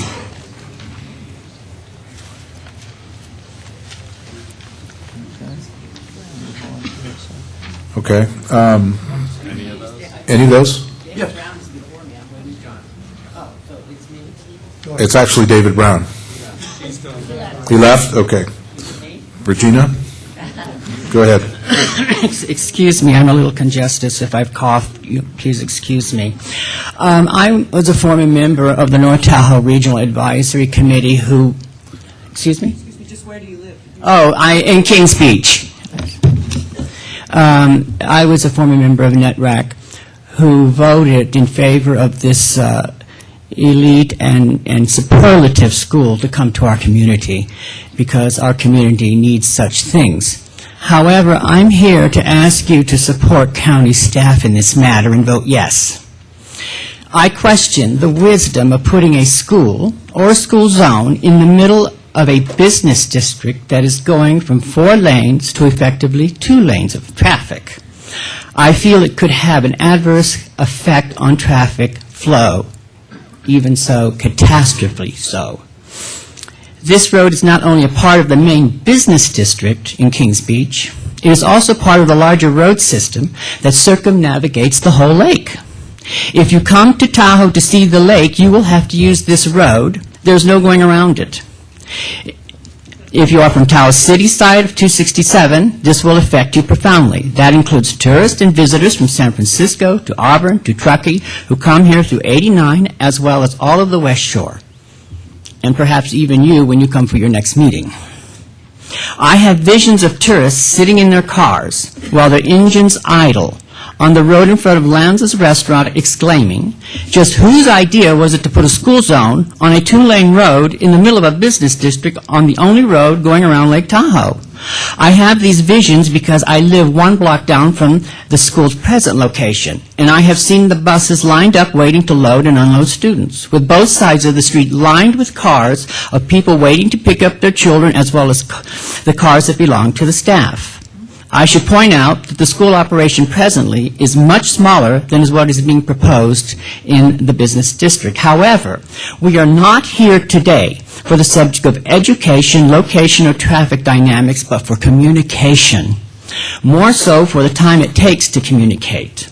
All I am asking is for the time it takes to communicate, for county staff to communicate with the community, for the community to communicate with county staff, and for the developer to communicate with both, for questions to be asked and answers given, for concerns to be addressed and solutions offered.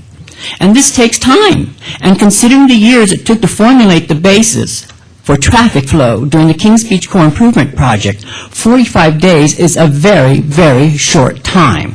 And who knows? After that time, maybe all issues will be resolved and the solutions presented by the developer will satisfy everyone's concerns and the school will go forward. But we will not know this unless you support county staff in this matter and vote yes. Thank you. Thank you. Mira Besser, Tom Leahy, and Paul and Judy Ackerman. And if I could have you line up, we could make this process go a little bit quicker. Yes. Just a quick question, staff, if I may. Michael, I asked you the question earlier about the design review process associated with whatever the future use on this property might be. Is it safe to assume that traffic circulation, traffic queuing associated with whatever the proposed use might be is something that would be considered under design review? That is correct. And is it safe to assume that it would be staff's position that adequate traffic circulation, traffic queuing based on the proposed use out of the lanes of traffic would be required before staff would approve the design? Staff would be looking at that, yes. Okay, thank you. Besser, and I live in Tahoe Vista. I've been here since about 1978. And when I first moved in, I went, oh, this is a town ripe for redevelopment. So 40 years later, we're still trying to get that to happen. This is a really nice-looking project on private property with private property rights. I'm very, very concerned about an ordinance that suddenly removes all of those rights and just makes it just looks a little odd in terms of here it came, poof, in the middle of this process with the Ferraris. I like education. I think a school is a great thing. I think a 2-story building is a great thing.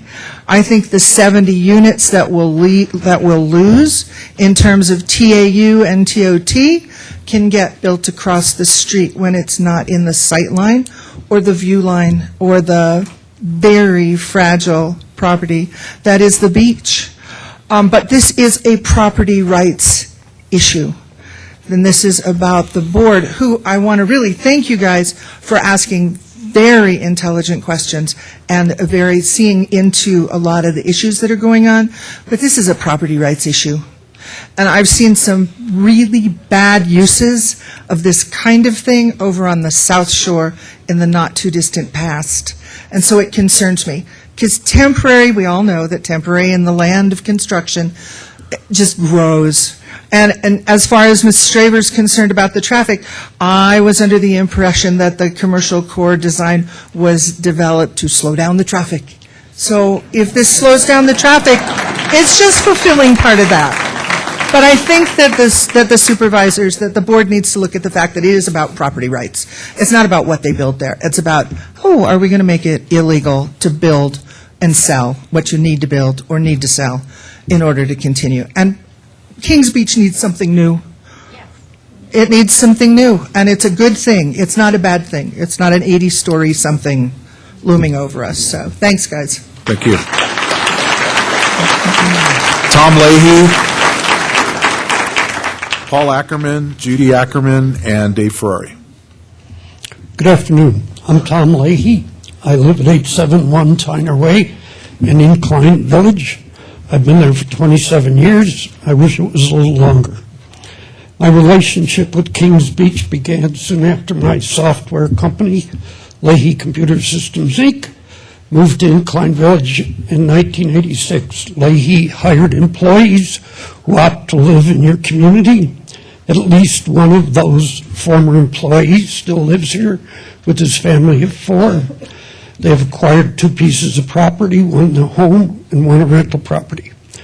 I have also a relationship through the nonprofits I support, Project Manna, Tahoe Safe Alliance, and Tahoe Expedition Academy. In addition, in the last couple of years, I've organized 2 Le Bistro dinners that were fundraisers to help a Kings Beach family with one of their children's hospital bills. My point, although I live in Incline Village, I'm connected, and King Beach is connected to me. My relationship with Tahoe Expedition Academy is more than a year old. I know about 10 of the teachers and staff. They are outstanding, more dedicated to serving tea and the students than it is reasonable to expect. Do you know D.C. Larrabee? He is at least a tea co-founder. He drives the school bus every day, round trip. Do you know any idea what Dee went through in order to qualify to drive a school bus? How many of us would go through that to achieve a goal? Every T employee I've encountered does what needs to be done and more if that's possible. Last year I tutored one T 8th grader in algebra. This young lady passed with an A-. For complete disclosures, you should know she was highly motivated and intelligent. So I helped her, she did it. For me, the question boils down to, should Kings Beach have a cultural icon or a commercial icon? I would opt for the cultural icon. They are harder to come by, they pay their employees better, and as T achieves its goal, it will raise Kings Beach visibly internationally. What group of employees will be better, and their group of employees will be better able to afford homes in Kings Beach? If I were a supervisor, I would negotiate a reasonable deal with T. T, you want us to approve your beachfront purchase? T, you have to give so you can receive. Within reason, Kings Beach has a sure thing in T. In 3 years, okay. You can finish your answer. Thank you. Okay, thank you. Paul and Judy Ackerman, Dave Ferrari, and Ken Martin. Paul Ackerman, 1229 Lords Way, Tahoe Vista. I'm for the Expeditionary School being established in the Kings Beach corridor. I think a school like this is what Kings Beach needs to energize the area. Restaurants and small commercial establishments are certainly important to the community, but I think a school would really add something to vitalize the area. Instead of the school, what would benefit Kings Beach more than what has been tried many times before? So, simple, but that's my feeling. Thank you. Judy Ackerman, and then Dave Ferrari. What's that? Oh, sorry. I follow Paul Ackerman at 1229 Lords Way in Tahoe Vista. Thank you for the opportunity to express my opinion in favor of allowing the TEA to build and develop the Ferrari property as a school. When we moved to Tahoe Vista in 1999, 15 years ago, there was talk of improving Kings Beach with sidewalks and roads. Although there has been some improvement, like new restrooms in the boat launch area, it still remains to be improved. This academy would provide stimulation to the community by the physical renovation of the site, as well as bringing in people who will use the restaurants and shops and bringing in further revenue. As I understand, due diligence was exercised when the original offer for purchase was made. Now is not the time for an interim ordinance. This project will be an exciting opportunity for the community and beyond, especially with the Interpretive Center, which will draw attention to the amazing environment in which we all live. A vote to go ahead with the school project will represent the best use of the property in the community and a positive vision for the future. Thank you.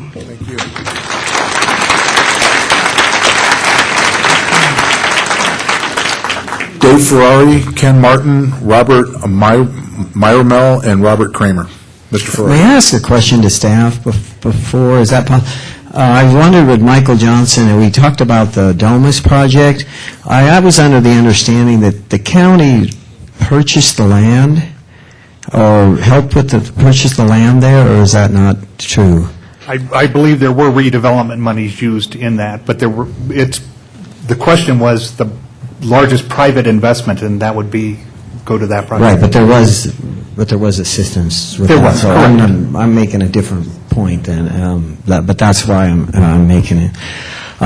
50 years ago, my dad told me Kings Beach was 5 years away. Lots of 5 years have come and gone, and many businesses have come and gone.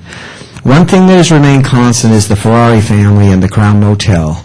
In our 58 years, we have run a successful business while working with the community to fill some of the gaps.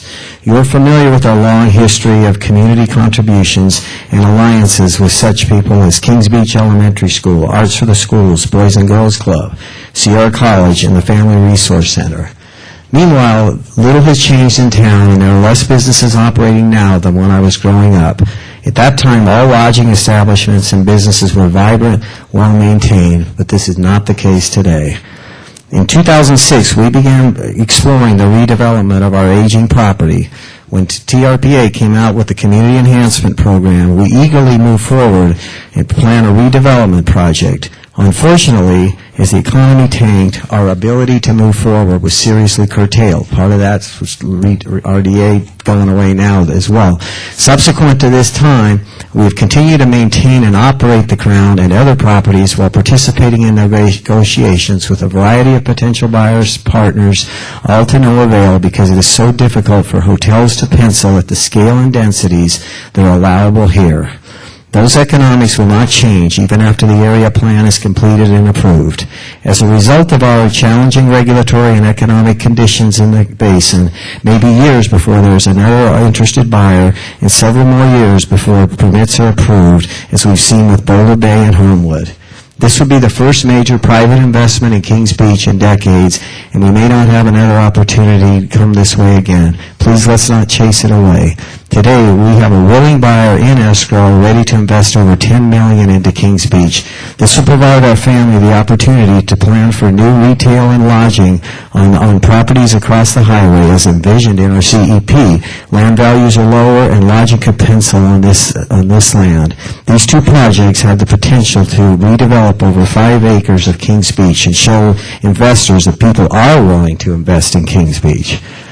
As you know, the Ferrari family has a good track record of getting things done in our community. Give us a chance.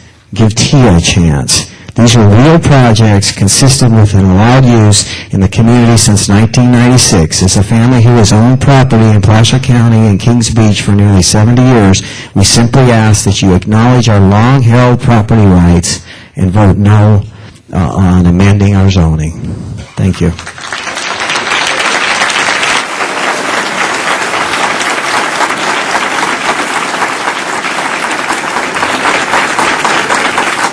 Ken Martin, Robert Myromel, and Robert Kramer, and Dave Wilder-Trotter. Yeah. Go ahead, sir. Name and Hi, address. I'm Ken Martin. I'm a T-parent of a 9th grader and a real estate investor. I live in Incline Village, and My family owned and managed a neighborhood shopping center adjacent to a high school in the most congested and busiest commercial part of Nashville, Tennessee. So those issues are real with traffic and all, but they're manageable issues. I've only lived in the Tahoe area for 2 years. I'm a little slow on the uptake, but please don't hold that against me. Tourism is clearly vital to the Kings Beach and Placer County economy, as the staff pointed out, but it's also subject to the boom and bust cycle. Education provides some economic diversification and smoother growth for Kings Beach. It gives families another reason to come to move to Kings Beach, and families that are already here a reason to stay. It has jobs for teachers and staff and provides business when families associated with the school shop with the Kings Beach businesses. T's vision, we envision being in the heart of Kings Beach, highly visible, engaged with community, with access to the lake for educational reasons, and promoting scientific study of the lake environment, environmental stewardship. We want Kings Beach to be vibrant economically and also keep what makes Kings Beach and Tahoe unique. We believe this project will be a catalyst project, as has been pointed out by other speakers, the first real significant private investment in years. Please vote no on the interim ordinance and allow T to invest in the Kings Beach community. Thank you. Thank you.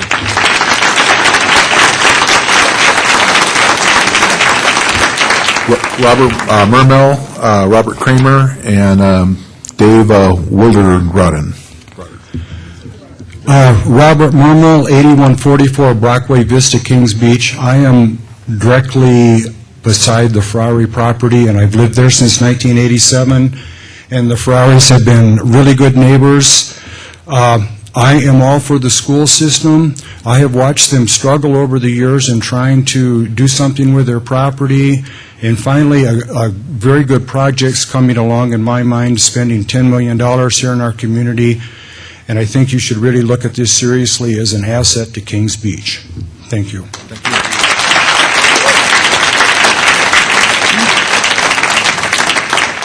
Robert Kramer, Dave Wilderkreider, Brett Williams, and Dan Daniel.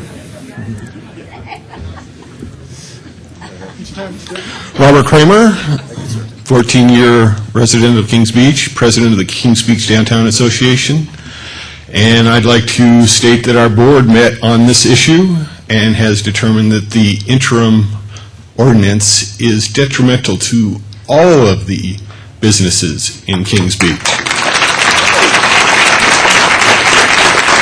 If you just want to stop one project, find another way. Thank you very much.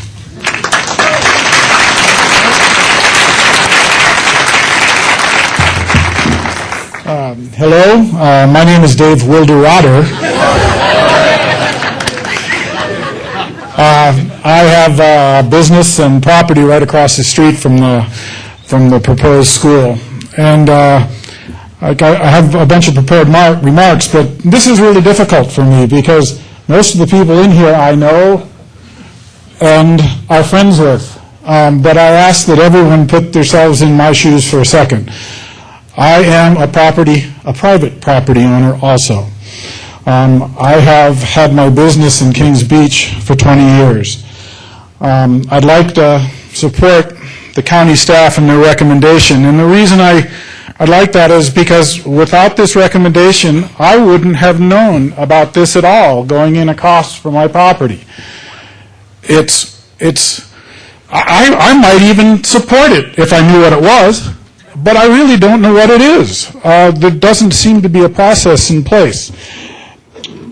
Anyway, with that being said, I am a big supporter of education. My business is one of the main sponsors of the North Tahoe Teacher of the Year Awards. As you know, I serve on many committees that involve education. I'd like this school. I might even like where it's at. I'm also a big supporter of private property rights. In this case, this is my property. I support the yes vote to not deny the school, but to give it time to tell us what it actually is going to be doing. When we went to the Dog and Pony Show the other night, it was across the board of great ideas, but you can't fit it all on a 5-acre parcel. I trust the Ferrari family. I'm a friend of the Ferrari family. I don't know who comes next. I don't know if I can trust them or not. An open process would allow me to put my input in and maybe make it a better school. Maybe not. Most of the county regulations when it comes to putting in a school require a special use permit. In this case, we don't need a special use permit because we're dealing with an antiquated community plan. It never envisioned a school on the lake. We get it. In this particular case, if we don't have this 45-day cooling period, whether we like it or not. I don't know whether it would require a minor use permit or a conditional use permit in different areas, but here it doesn't require anything except going through staff with no public process. By voting yes today, let's agree to come back in 45 days, and I believe, as a former speaker said, that I think all the issues will be resolved. Specifically, the issues are, what is the total vision for this plan? Is 250 students, can I have another minute? No. Is 250 students the max, or is it just the target? What will traffic and parking look like when we are at capacity and have a high school and kids that can drive and park all day long? Will it spill into my property? Will snow removal become affected? What are buses going to do on that property? We're engulfed in this 600-foot net, and as far as Jennifer says, this is not ABC says it's not a problem. Oh, I've heard other things about the ABC. We need this process to be public. And then there's another thing in there that says perpetuity. What happens when the wonderful people that are supporting this school run out of money? What happens then? What happens to this property when it has to be what it is from now until forever? Anyway, I've used up all my time. I would love for you to vote yes, so we can talk about, as a community, if it's going to be a school, what's the best way to make it work? Thank you. Brett Williams, Dan Daniels, Ken Yagura, and Terry Yagura. Good afternoon, I'm Brett Williams, 1355 Canterbury, but since I am a real estate broker, I better start with disclosure.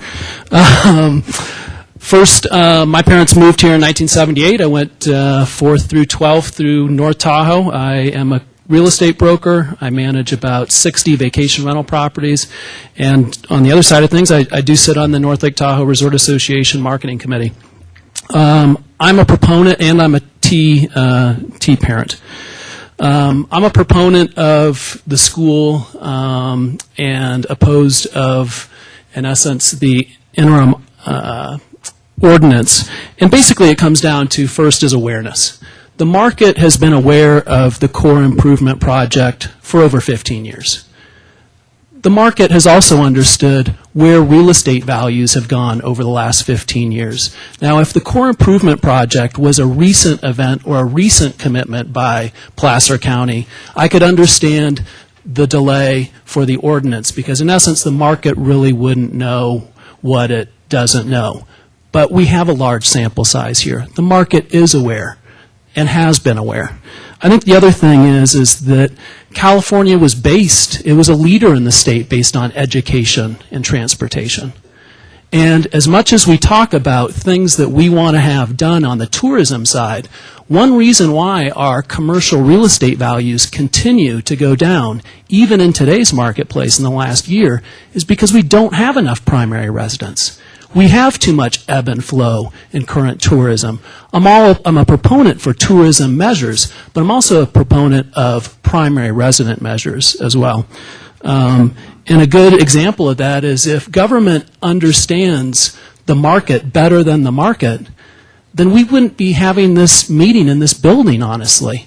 This building was built on TOT tax dollars. It was supposed to be a facility where people would stay in these motels and have their events here. The only TOT tax collections that really take place in this building are weddings in July and August. The other things are primarily local events that we have here, like this, but they don't generate TOT.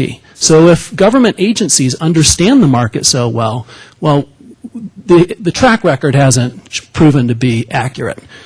And then lastly, I did see staff's the information on tourism and how much we had in 2012. If that's the case, then again, why aren't we seeing so much commercial core improvement and reinvestment if all that tourism is taking place here? It is taking place, but it's taking place in July and August, Christmas, New Year's, and weekends. And we haven't been able to expand the strike zone of that visitation to take place during the other months of the year. Thank you.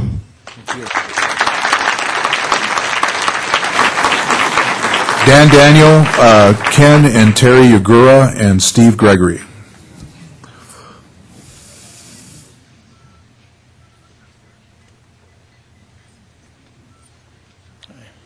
Dan Daniels, longtime residents of Kings Beach. I support the Ferrari's project, and I don't see that there would be any more day use than there would for a 5-story condo unit than there would be for a school. I mean, those numbers have to be verified. But then again, I've talked to the county about jobs here in this area, and the Domus project, the only jobs we got out of that project were jobs. I think the Orlando family had jobs, and I would like to see that at least the traffic in this area, I don't think that it's going to be changed at all if we build condos or if we have a school. I can't see that changing that much. That's about all I have to say about it. Thank you.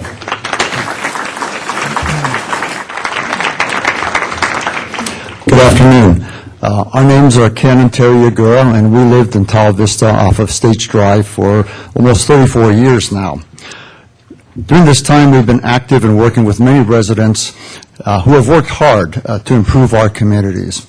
Some of these efforts were greatly facilitated by working with the Placer County Board of Supervisors, for which we are grateful. It was with the Placer County's help that we were able to incorporate part of Wolf Street and the TTUSD bus barn into the site for the new 23,000 square foot Boys and Girls Club that now serves almost 320 children a day. It was with the county's help that we were able to purchase and renovate the Lake Air Motel and convert it to the new community house that will house the Family Resource Center, Tahoe Safe Alliance, and Project Mana. On a personal note, we're also grateful to the board for its support of the memorial at the Bill Santucci Justice Center, honoring Japanese-American soldiers such as our uncles who fought with the 442nd Regimental Combat Team in Europe and served as translators for military intelligence service in Burma during World War II. That said, after working cooperatively with Placer County in the past, we're both surprised and dismayed that the county is now considering an interim urgency ordinance that will prevent the expansion of an existing school in Kings Beach to the Ferrari Crown Motel. We feel this last-minute proposed ordinance change is unfair and unjustified, especially after 3 months of due diligence have been completed and the project has been deemed to meet the provisions of the approved community plan and current ordinances, and the closing of the sale is but a few weeks away. The Ferrari family has invested a large amount of their personal funds and many man-years of time attempting to find a suitable purchaser to develop the Crown. However, beyond the failing economy, we've been told that it is very difficult to build a facility that will satisfy current building codes, height restrictions, and coverage limitations while still allowing an investor to realize a reasonable profit. We feel that the Ferrari family should not be penalized for accepting this unsolicited offer after all they invested and done to seek out and consider other alternatives over many years. The Crown has been their property for over 58 years, and they should have the right to sell it for a use that meets current community plans and county ordinances. We respectfully urge you to vote no on this proposed ordinance. Thank you.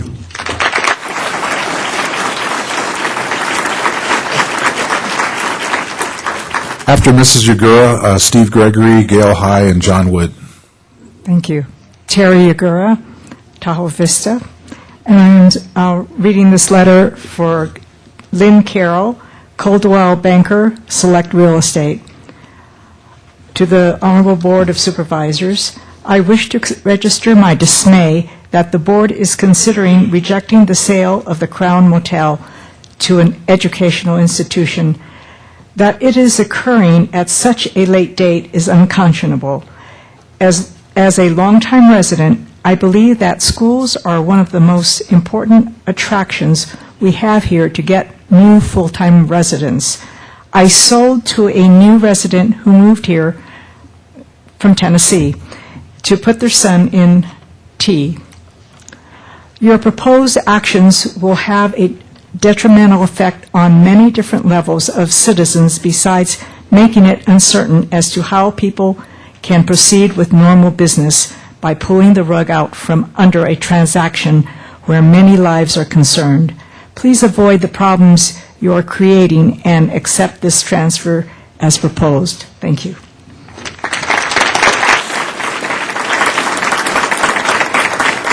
Steve Gregory, Gail High, John Wood, and John Foster.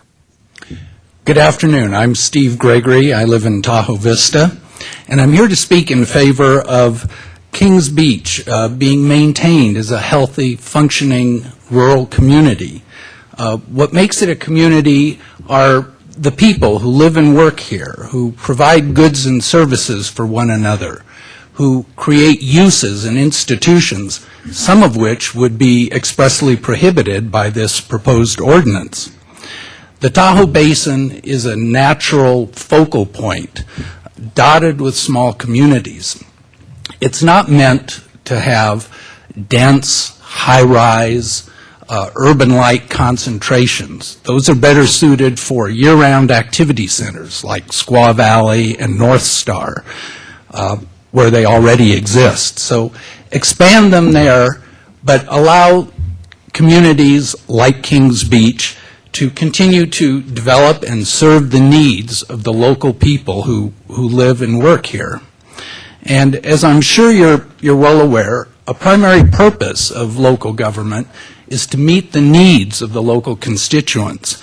And not passing this proposed ordinance would very well meet those needs of people. Thank you.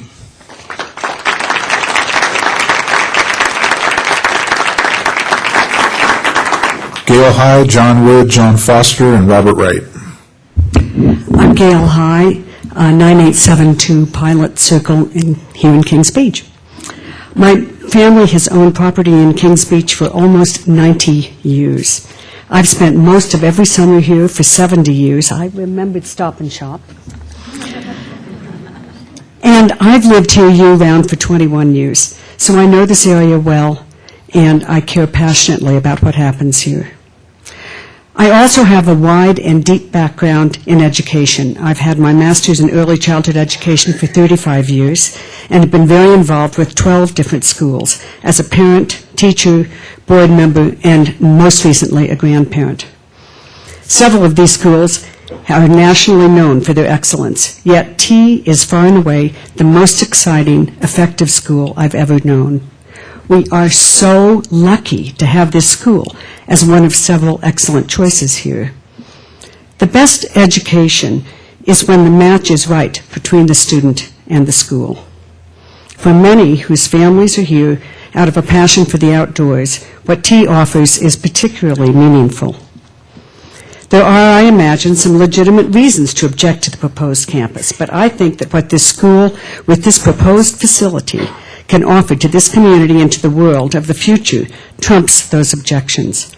If we're going to meet the environmental challenges that face us, we need to instill in our children ownership, education, and passion for solving the problems of the environment, both here at Lake Tahoe and on the planet in general. And I can't tell you how impressed I've been at the job T is doing with their students in that regard. T is wanting this lakefront campus not for the sake of beauty, and certainly not for the sake of prestige. It's so they can reach that many more young people, and so those children can become that much more immersed in, invested in, and educated about environmental causes. It's so they can do experiments and measurements and other types of daily activity regarding the science of the lake and the environment. It's so T can create passionate environmental problem solvers. I understand the wish to protect the amount of tourist lodging available, but I urge you to trust that a first-class, environmentally oriented educational facility right here in Kings Beach will not only upgrade the town in ways that will be good for everybody, and which enhance the town in ways that will attract more visitors, but is also what we should encourage for the future of this lake and the environment in general. Please allow this school to have this facility where they can do so much, not only for individual children, but to create future change makers. Please vote no on this ordinance. John Wood, John Foster, Robert Wright, and Bob McCormick. Hello, my name's John Wood. I live at 7835 Tiger Avenue, Kings Beach, and I'd like to address a point that's actually, I think everybody has some great points on both sides. I'm more concerned with the long-term effect of a moratorium, and staff has tried to establish that this is not setting a precedence, but it's something that happened in Weimar 20 years ago. There's more people here than live in Weimar. They're completely, maybe not, but this is definitely precedent-setting. And I think if you feel it's something you want to stand behind, but I'm worried, not just this Kings Beach project, whether it comes or goes, I'm thinking about 2 years down from now, developers in Tahoe City hearing, 2 years ago the county said, we're passing a moratorium. I know you're in the middle of your project, but my concern isn't, one way or the other, you're going to do this, but it is a precedence. So go for it or not, but this is happening right now, and it will be, and maybe 20 years from now, people will go, that doesn't apply anymore. But right now, it's going to live for years to come. Thank you.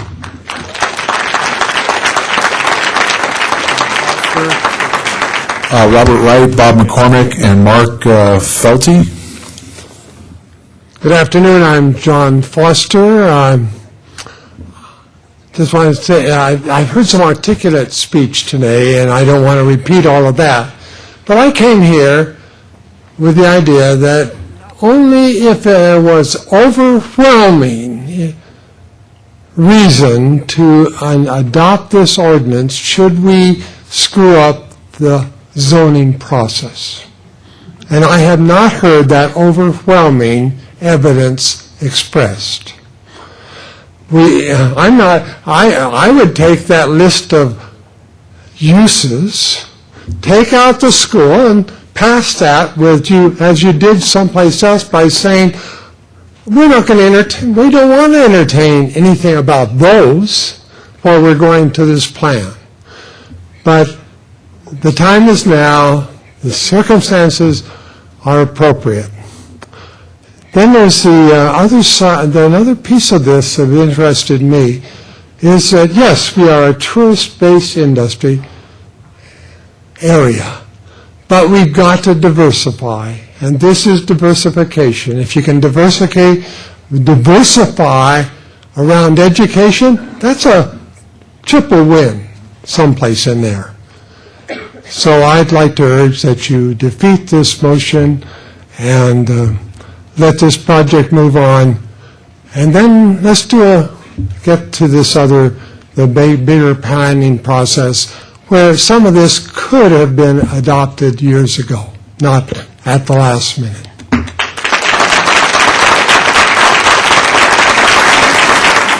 Robert Wright, Bob McCormick, Mark Felty, and Dave Herzog.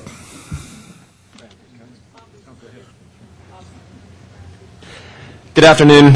My name is Robert Wright. I live at 8361 Speckled.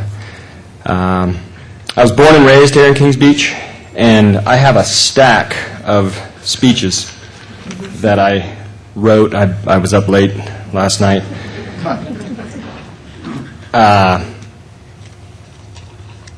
I'm raising a family. My daughter's at T.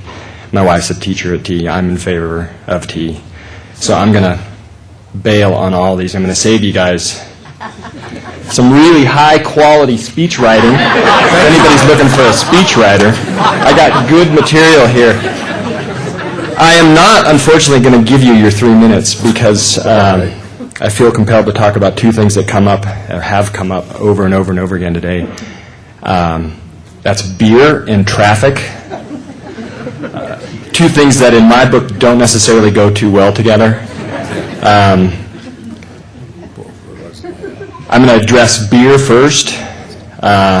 Years ago, many of you probably remember the Cuckoo's Nest. That was a bar where Steamers currently is. We got rid of that after some gunshots. Got in a nice restaurant. Greg Green is a good friend of mine. He sells beer, but on a responsible basis. So I think we've done a pretty good job in this town about weeding out the places that are not responsible with alcohol. I don't think beer is really a concern. Traffic. I live up on Speckled. I was born and raised in Speckled. My dad built a house there in 1955. He was a shoe salesman from New York, not really fine-tuned on his carpentry skills. Not a plumb wall or a level floor in that house. I still live there. I'm raising my daughter there. When I was 6, Mom, you can correct me if I'm wrong, I was crossing the street on Speckled, and there was no stop sign at Bear Street, so the traffic could come from the top of Speckled all the way down to 267. And being the good 6-year-old that I was, I stepped out into traffic and promptly got hit. Shortly thereafter, as I was recuperating, my parents went to the county, and there's now a stop sign at that corner. In regards to traffic, I think one of the best ways to slow down traffic in this town is by having more school buses on the roads. Thank you for your consideration. Please vote no.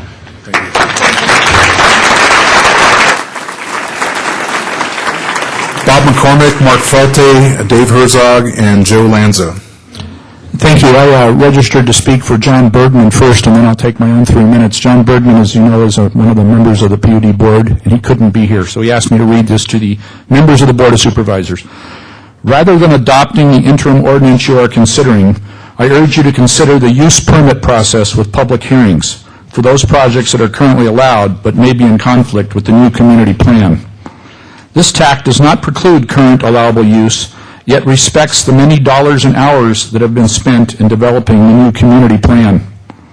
I'm a property rights person, however, I am concerned that school use of this property may adversely affect the value of other people's property. The use permit process will allow the public more opportunity to appraise the ramifications of this project. Thank you for your consideration, John Bergman. 8491 Brook Avenue, Kings Beach. Now for my own 3 minutes. I support a lot of people in this room. I'm astounded at the turnout. Clearly, the vast majority of people in this room are in favor of this ordinance being turned down. I have known and loved the Ferrari family for many years. I attended the creative class with Nora, the creative writing class, and she was a good friend. And I'm the one who came and got them to donate the rest of the money to put their name on the playground out on the beach. And I've always admired the legacy that Davey has continued for his family with all, I mean, he was Citizen of the Year. You don't get that easily. And I am a property rights person. And I have to say that I I have been here since 1972. I got a home here for 42 years. And this used to be called the armpit of the lake. You know, it was a big joke. It was drunks accosting you on the sidewalk sometimes, a lot of bikers. And I have been involved or chairman or member of just about every committee you can mention here. And I actually chaired the redevelopment pact for 7 years to get all this started. And I have split up and defended roundabouts and sometimes a lot of criticism from my friends and my fellow citizens here. But it's not often in your life that you get to have a complete change of heart in the course of an hour and a half. I came here to speak in favor of this ordinance, but from what I have heard, and, you know, I have changed my heart. I've changed my mind. I think that the school is something that will provide year-round economic benefits.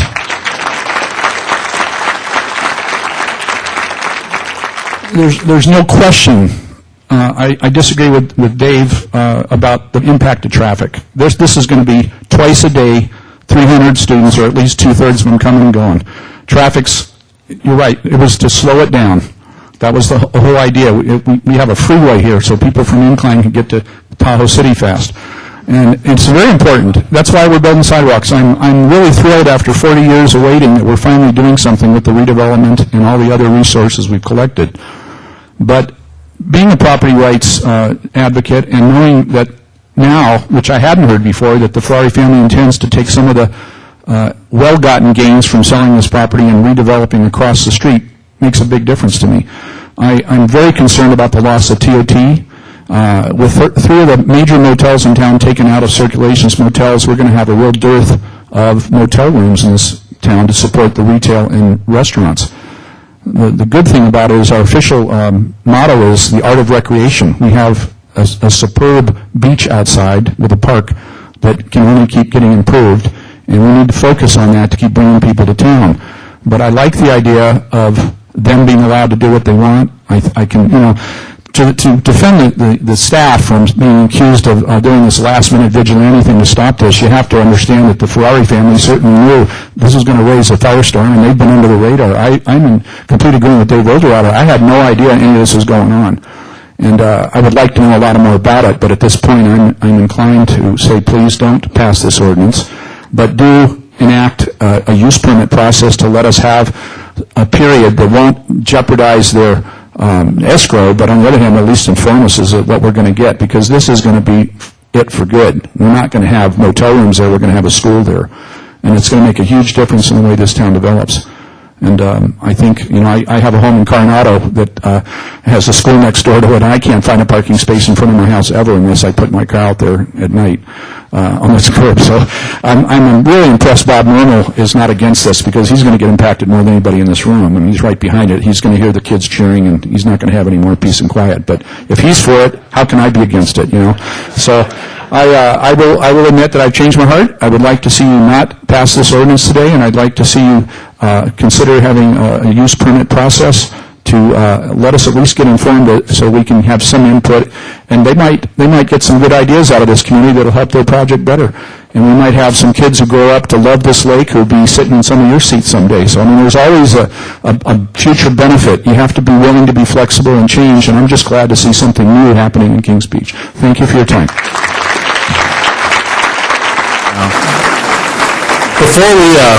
Before we move on, yeah, I can tell the timer's not working.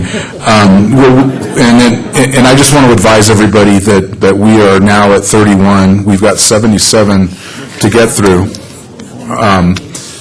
79. Yeah. We can go through all 79, or you know, you can trust us to discuss this and make a decision. I'll let you go, sir. My name is Mark Felty. I'm a Kings Beach native.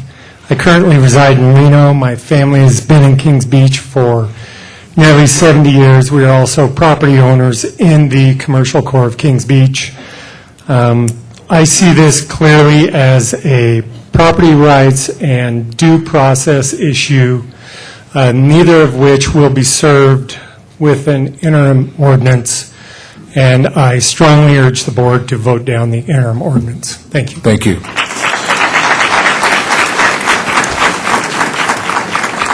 So I just want to take a general consensus. Is there any other new information? Okay.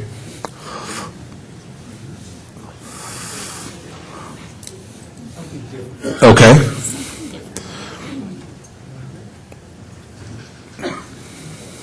My name is Roger Kahn. I live in Tahoe City.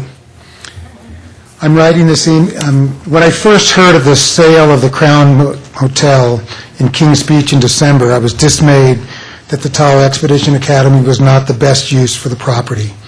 However, as an owner of private property, including commercial real estate, I believe it is the right of the seller to sell their property to whomever they please and receive a price mutually agreeable to buyer and seller.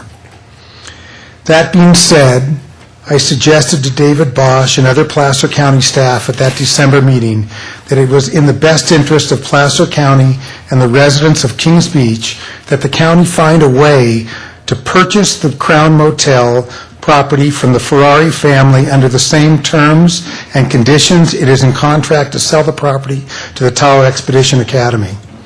At the same time, I suggested that the county should work with Tahoe Expedition Academy in finding property adjacent to or nearby its existing campus in Kings Beach to assist in their expansion plans. Placer County should then facilitate a process by which they sell the Crown Motel property to a purchaser who would then utilize the property in a way more consistent with the Kings Beach vision and community plan. In this way, all stakeholders would be treated fairly, and the end result would be in the best interest of all involved. I continue to advocate this position. You actually have in the past a precedent where you did this at the Tahoe City Golf Course, where you purchased that property with other agencies so that it could not be sold to someone who was going to alter that property. So you have a precedent here at Tahoe. In the event that Placer County cannot make this happen, it is unfair to change the zoning of the property during the escrow to effectively kill the sale of that the Ferrari family has negotiated with the Tahoe Expedition Academy. Thank you. Thank you.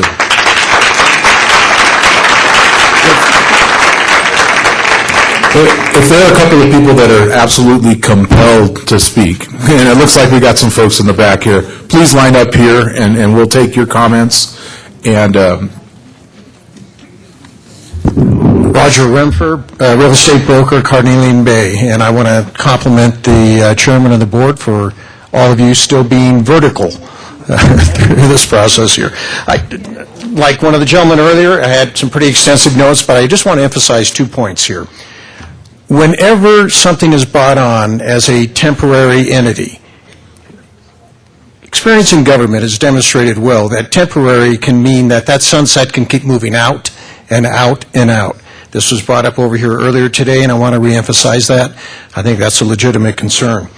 Also, we know that there's little public money available to energize these communities. Our growth, our future is going to be highly dependent upon private money. And if we take an egregious position as government relative to investment by private capital, then I think we're really going to dramatically further compromise this community. It's weighed heavily on this. So aside from these other notes, I want to emphasize that private money is going to be the key to our future here. It's not going to be public funds or government investment. Thank you.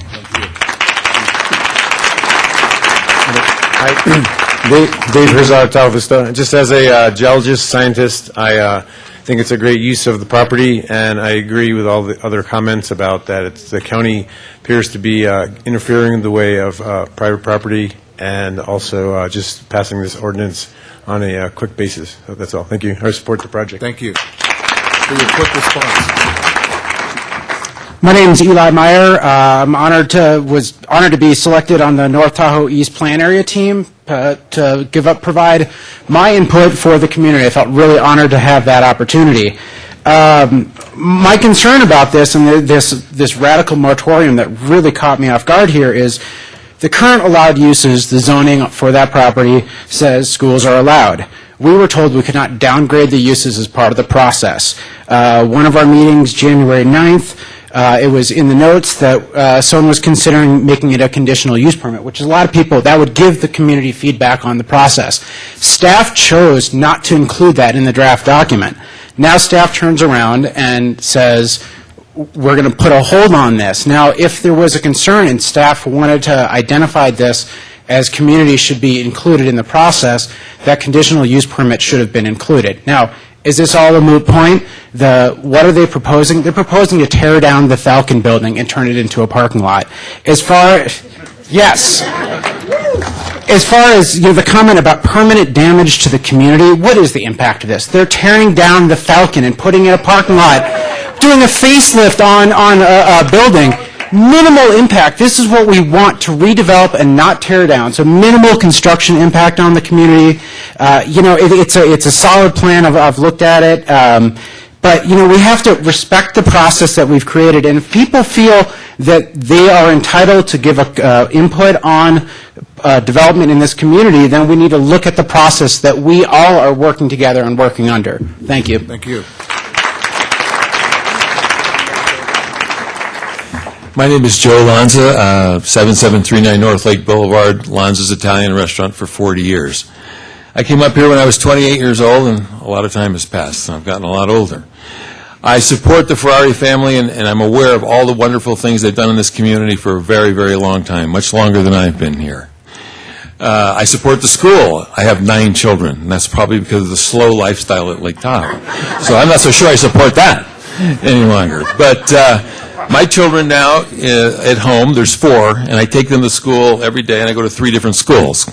I go to the elementary school, the middle school, and the high school. And I ride motorcycles, and they say, is that a dangerous thing? I said, not compared to driving to school on a snowstorm, with all the moms and myself running 3 minutes late. That's terrifying. And so I have some concerns about the school. I'm not sure it's the greatest and best use for the property, but I'm a strong property rights advocate. Operating bars for many, many years, all my life. Beer and children don't mix that well, and my children stay far away from the beer in our restaurants. As far as the traffic goes, it will be horrendous. The speed limit will have to be reduced to 25 because that's a state law.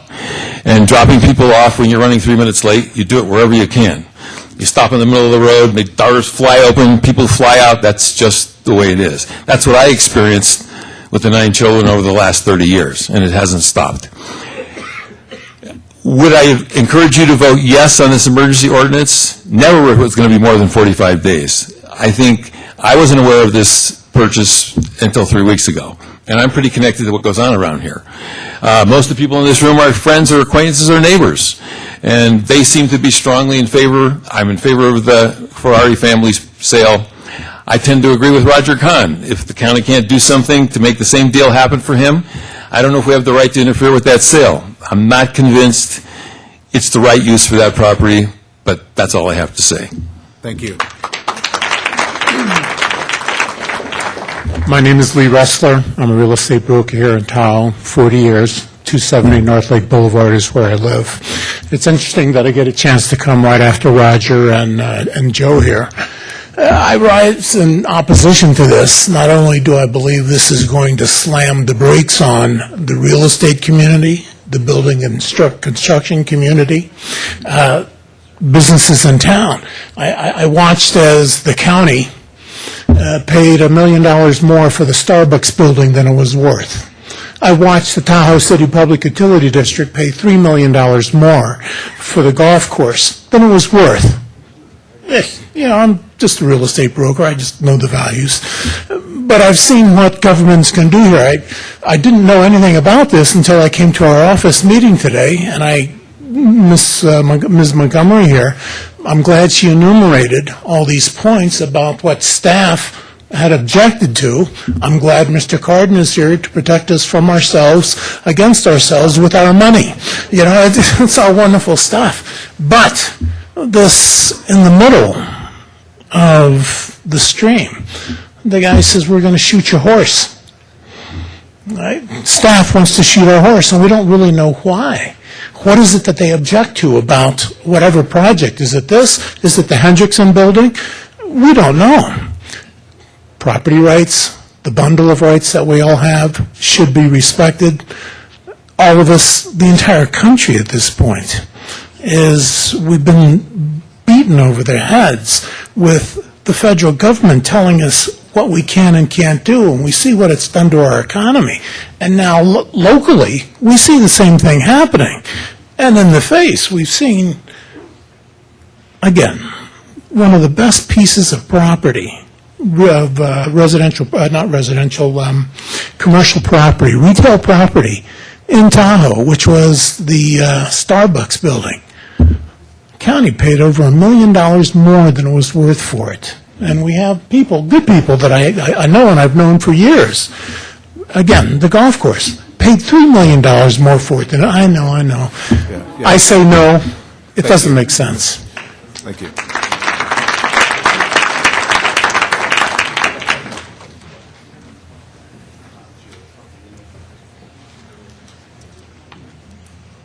My name's Alex Morolatos, and I'm speaking to you as a lakefront property owner of the Morolatos Lakeshore Resort and also a member of the Tahoe Vista Community Plan Team. Our families also own property in Kings Beach and Tahoe Vista since 1974. We know the Ferrari family, and as Mediterranean families, we've shared the challenges of running lakefront lodging businesses together. The Ferraris and the Morolatoses have also shared the frustration of trying to entitle projects in this community and the significant costs associated with those efforts. We also know the Tahoe Exhibition Academy. My wife, Patricia, and I know D.C. Larrabee and Taylor Simmers personally. They have both taught and impacted our children. We believe their presence will be a net gain for Kings Beach, both in terms of economic impact and in tourism revenue.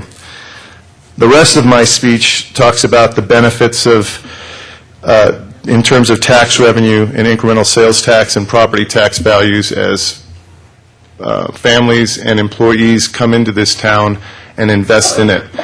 I would probably call out the reality that a lot of us know that those types of families, the parents tend to invest significantly in the local economy, in particular volunteerism. And my role in this community and others like me speak to that.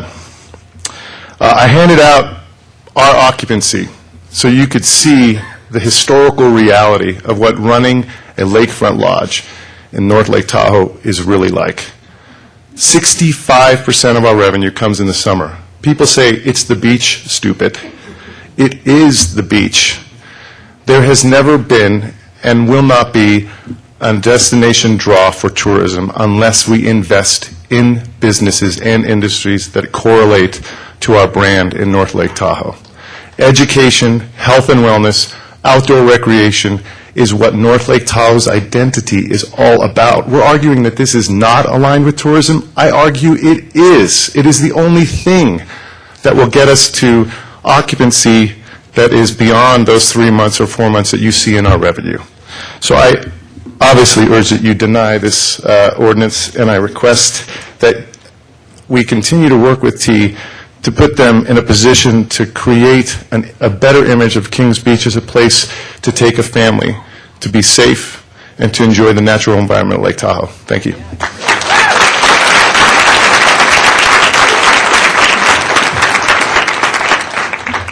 Hi, my name's Kevin McDermott. I live at 8637 Brook Avenue, where I also have my company, Tahoe Valuation Services. I've been a real estate appraiser in this community for over 20 years, and I understand that this is a timeout issue. I moved to to Kings Beach because I said, like Dave's father, 5 years, this is a place. Well, it's been 20, and as a citizens of Kings Beach, I feel that we've been in time out long enough, okay? We feel like the unwanted stepchild. I want to point out one other thing, and that is that I've seen the county make decisions that I don't think were the best for Kings Beach. I remember years ago, while they were trucking away the largest sand dunes at Tonopalo and Tahoe Vista, there was a proposal for Greenhouse Nursery to put in a demonstration garden on the corner of Chipmunk. And now you have a high-rise that's out of context for a subsidized housing project. Let's make the right decision. As far as I'm concerned, the Ferraris are the first family of Kings Beach, and to vote in favor of this ordinance would be like a punch in the stomach to our founding family. Let's not do that. Thank you.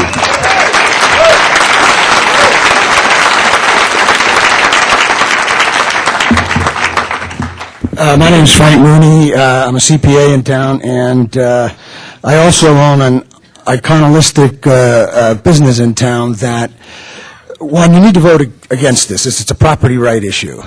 I own a business in town that when David Brown was buying all the property around me, people going, oh, you can't sell this miniature golf course. It's too critical to the town. Now I know that if it doesn't fit some agenda, I couldn't sell the piece of property.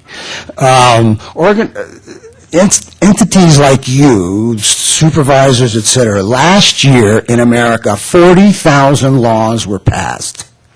It's incredible. But you weren't, Jennifer's reasons as to why to get you to implement this had nothing to do with public health, safety, or welfare, as I could see. You have an honorable seller, the sellers are honorable, the buyers are honorable. And I would make you this prediction. The organization that's buying this property will be, their tuition will probably gross 5 times the sales of the Ferrari Motel. In point of fact, GDP is going to go up in town, not go down. A nonprofit spends its money just like any other business. They're buying copy machines, they're hiring subcontractors, they have their computer techs. They're also going to have a higher wage base than maids, etc. I'm not necessarily advocating that, but I know this organization is going to help the town economically, not hurt the town economically. Thank you.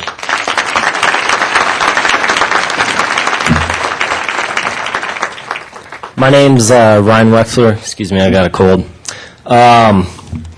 Just going to go off the cuff here based on all the feedback already. First thing I'd like to emphasize what a lot of people said is the community has not been involved in this process. This has come suddenly.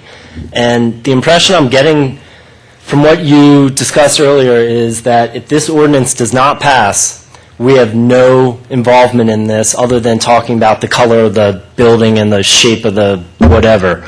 And I think it is imperative that the community get involved in this discussion. And so if this is the only way, I think it needs to be passed.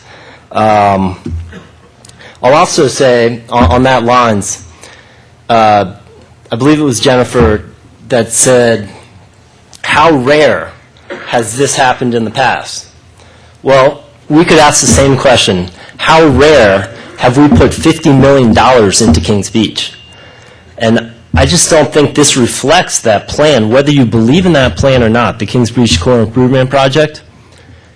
We should get it started on the foot and the vision that we wanted. And everything changes over time, but I think that's certainly important.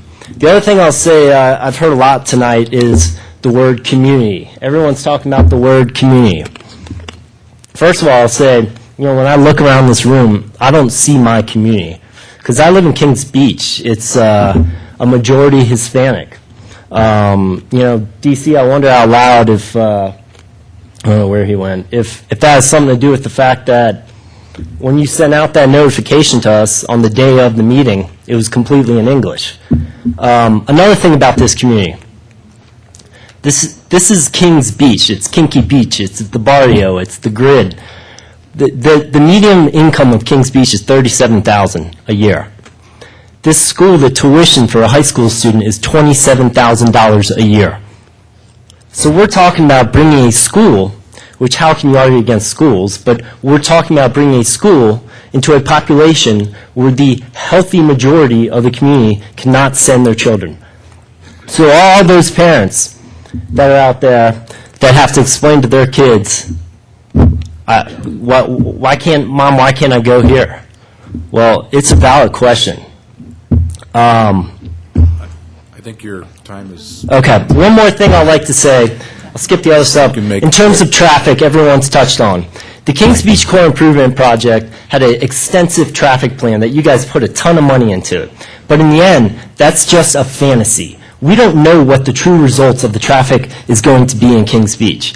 And I don't know how we can approve a project that could, obviously will have a traffic impact without doing a proper study. And you can't do a study on a study. You have to do a study on reality, not a fantasy. So I don't think any big projects in Kings Beach should be passed until the core improvement project is done and we can actually see what the traffic flow turns out to be. Thank you very much. Thank you. Counselor? Good evening, Chairman Duran, honorable members of the board, and I apologize, I don't mean to follow up with some dry lawyer remarks. You've heard some from very compelling speakers today. I just wanted to follow up and clarify one question that Supervisor Montgomery had, and that was regarding the Conway case. And contrary to County Council's representation, the Conway case expressly found that a higher level of review, such as required under the Coastal Act or the Bi-State Regional Compact, is still required when an interim ordinance is passed. Specifically, with regard to TRPA's code, Section 11.8.2 of the Code of Ordinances expressly provides that the county cannot modify existing permissible uses without the approval of TRPA. For that and for the other objections that we have in our letter, we respectfully request that you deny the ordinance, and in fact, it cannot be lawfully enacted. Thank you again for your patience tonight. I'm going to take these three, and then we're going to close down our commentary. Mine will just be a second. Great. Go ahead, sir. Some of you guys might recognize me. 6 years ago, I spoke in front of you, and I asked Bruce Kranz what his definition of a consensus was. And he was on the newspaper, and I brought the newspaper in a dictionary, and I asked him. And he was like, look it up. So I did in my 3 minutes. And it's basically an overwhelming agreement, right? Well, I've been sitting in the back listening to pros and cons of each. And to my count, not the study, but my count, we have now 40 no's to get this Urnum taken care of in effect. We have 40 no's. That means 40 people in this room support what the plan ultimately is. So now I'm asking you, with about 7, what is your definition of a consensus? Do we have one here, or do we have to trust you to come up with one? I think we're going to take, and part of the reason of closing this down is we've heard quite a bit of information, and we're starting to hear a little bit more of the same But clearly the community is saying, we support the Ferraris. They're, like my father said, they're really the first family of Kings Beach. This seems like it's Placer County's hands coming up and over the Sierras and reaching into our pockets. It's kind of what it seems like as a person who grew up in Kings Beach and moved back to Kings Beach out of a city. So, thank you. Consider it. Hi, my name is Catherine Hansford. I'm principal of Hansford Economic Consulting, and I live and work in Truckee. I was asked by T to have a look at some of the economic gains and losses of this project, and frankly, they've mostly been heard already today. I just want to point out 2 additional things.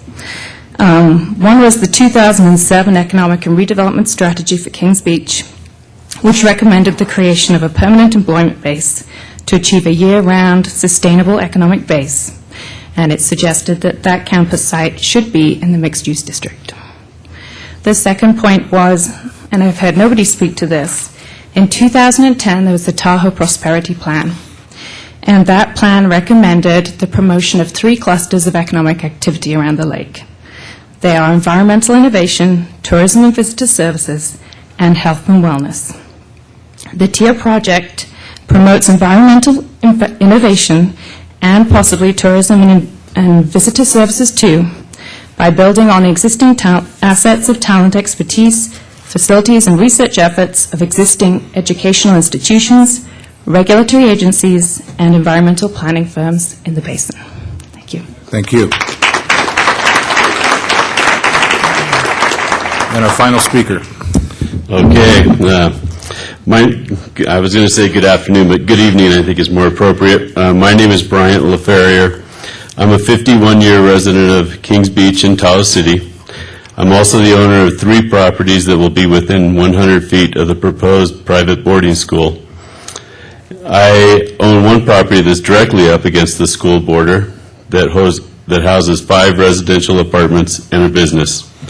I feel I also have done positive things for the Kings Beach community, having taken these 3 condemned properties and turning them into productive properties over the last 28 years.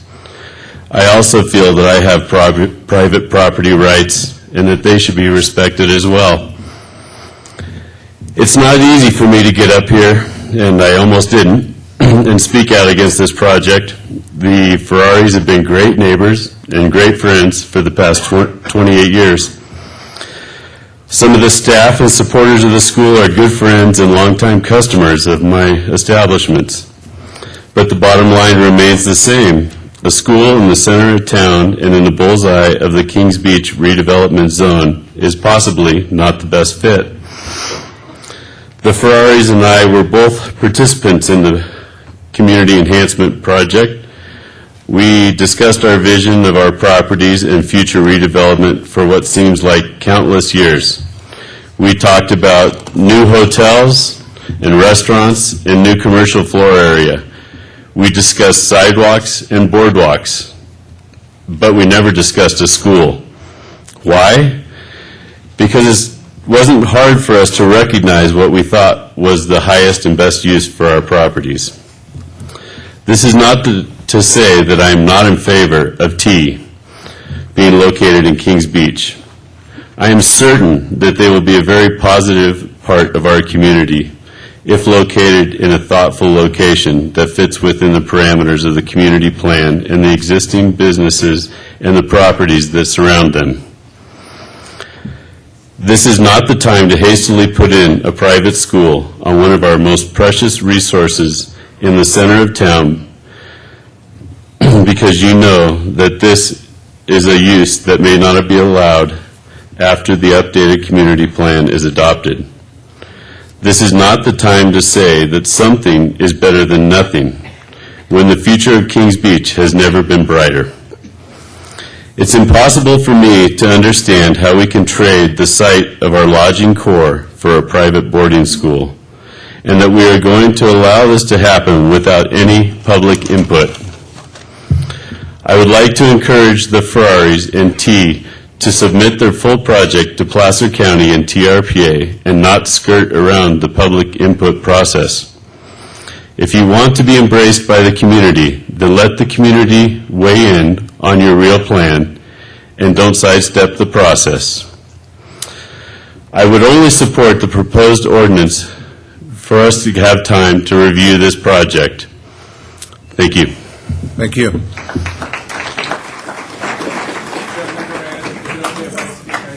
Go ahead. I'm getting a lot older every single day.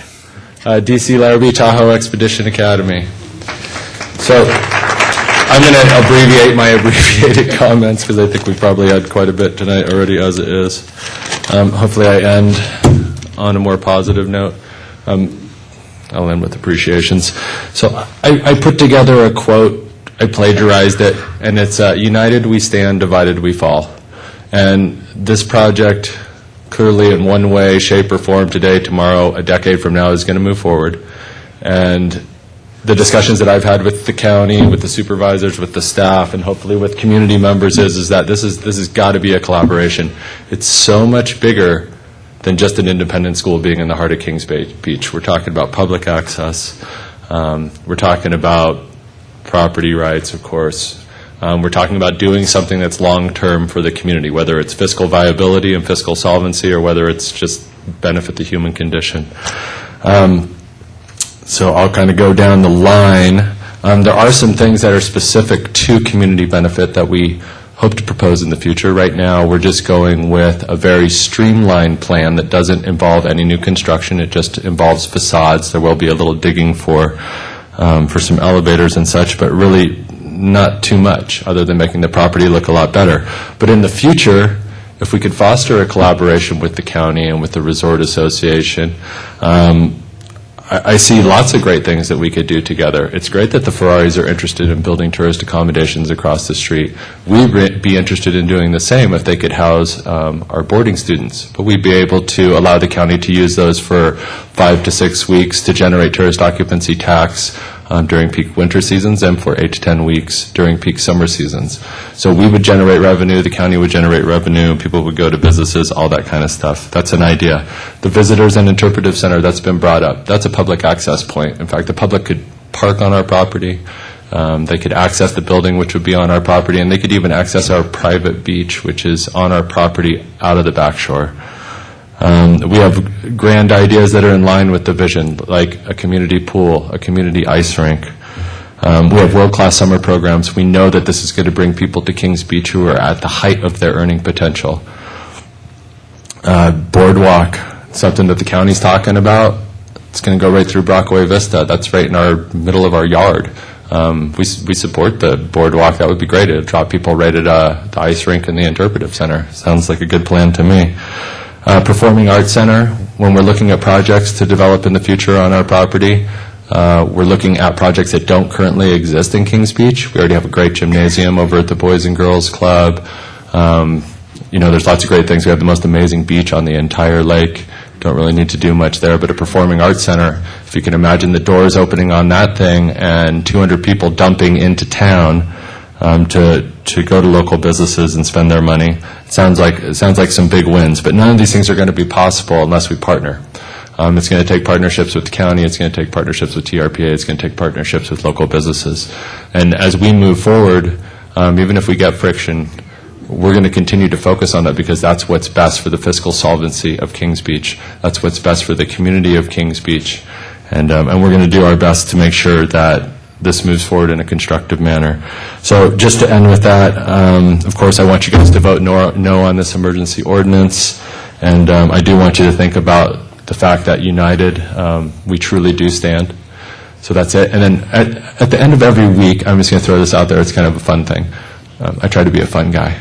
So at the end of every week at school, we do appreciations, and I know that you guys have all gotten something happened to you this week. It's called butt kicking.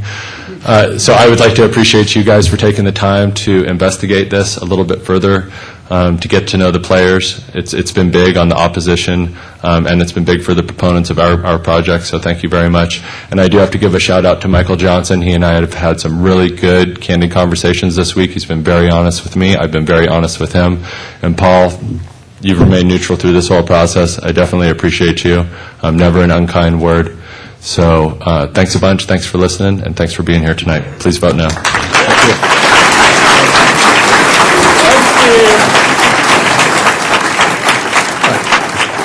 Actually, if you wouldn't mind stepping back up, a quick question.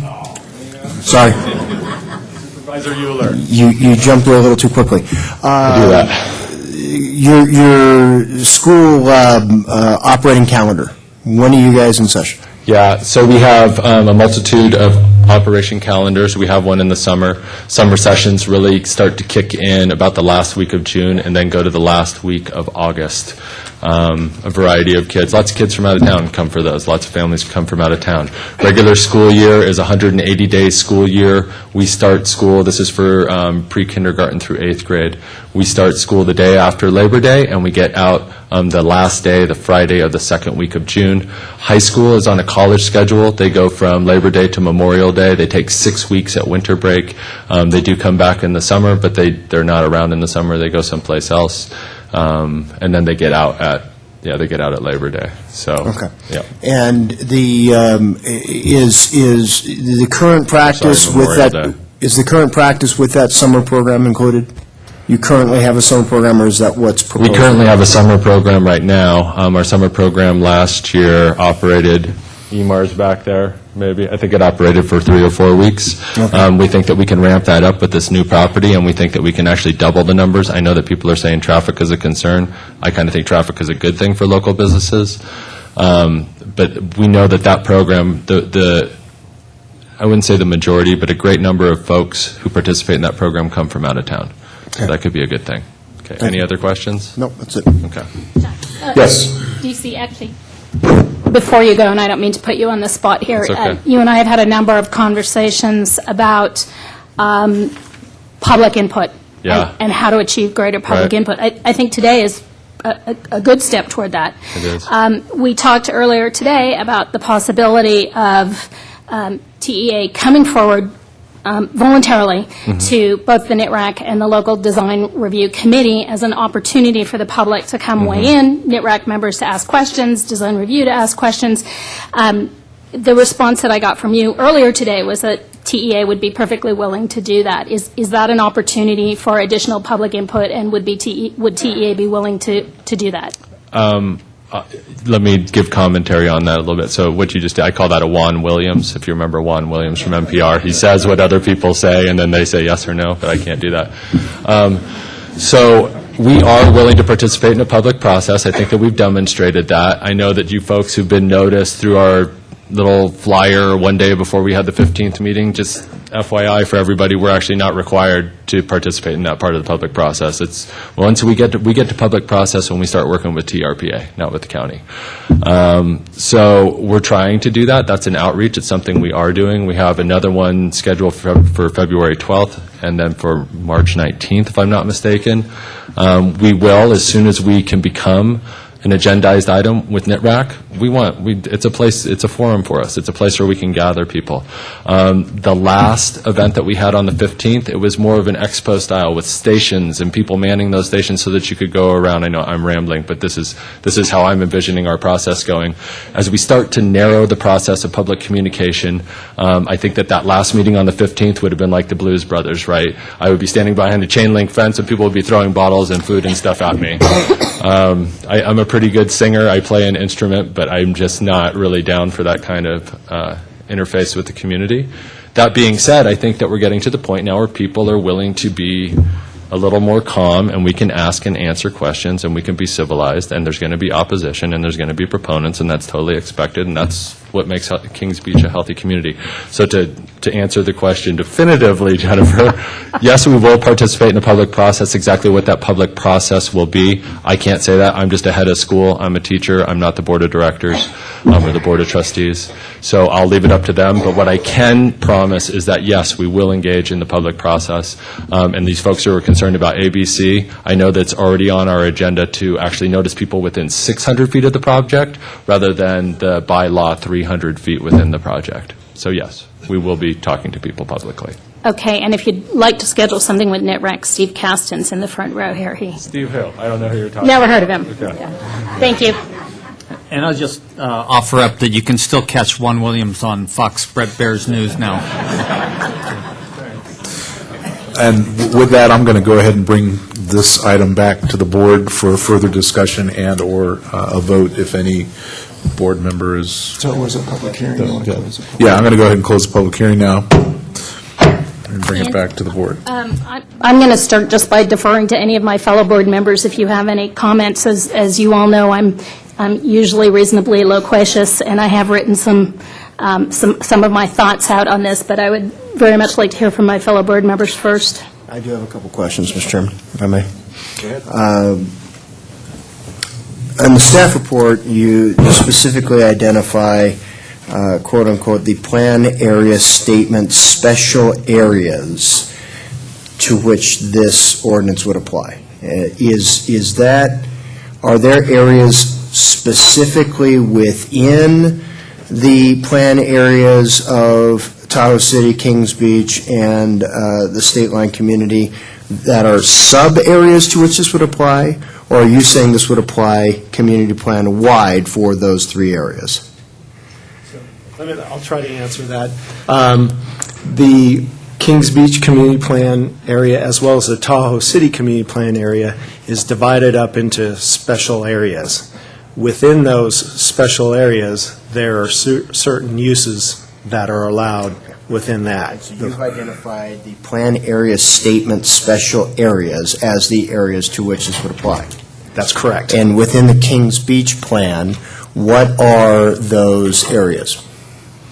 They are areas, it's not really shown on there because it doesn't show the special area districts. What you're looking at right there is the entire Kings Beach Community Plan area. Right. There's 5 special areas in there, and I believe where we are now is the special area 3, which is the Kings Beach recreational area. That's not helping. We're going the wrong way. Okay. So let me ask it this way.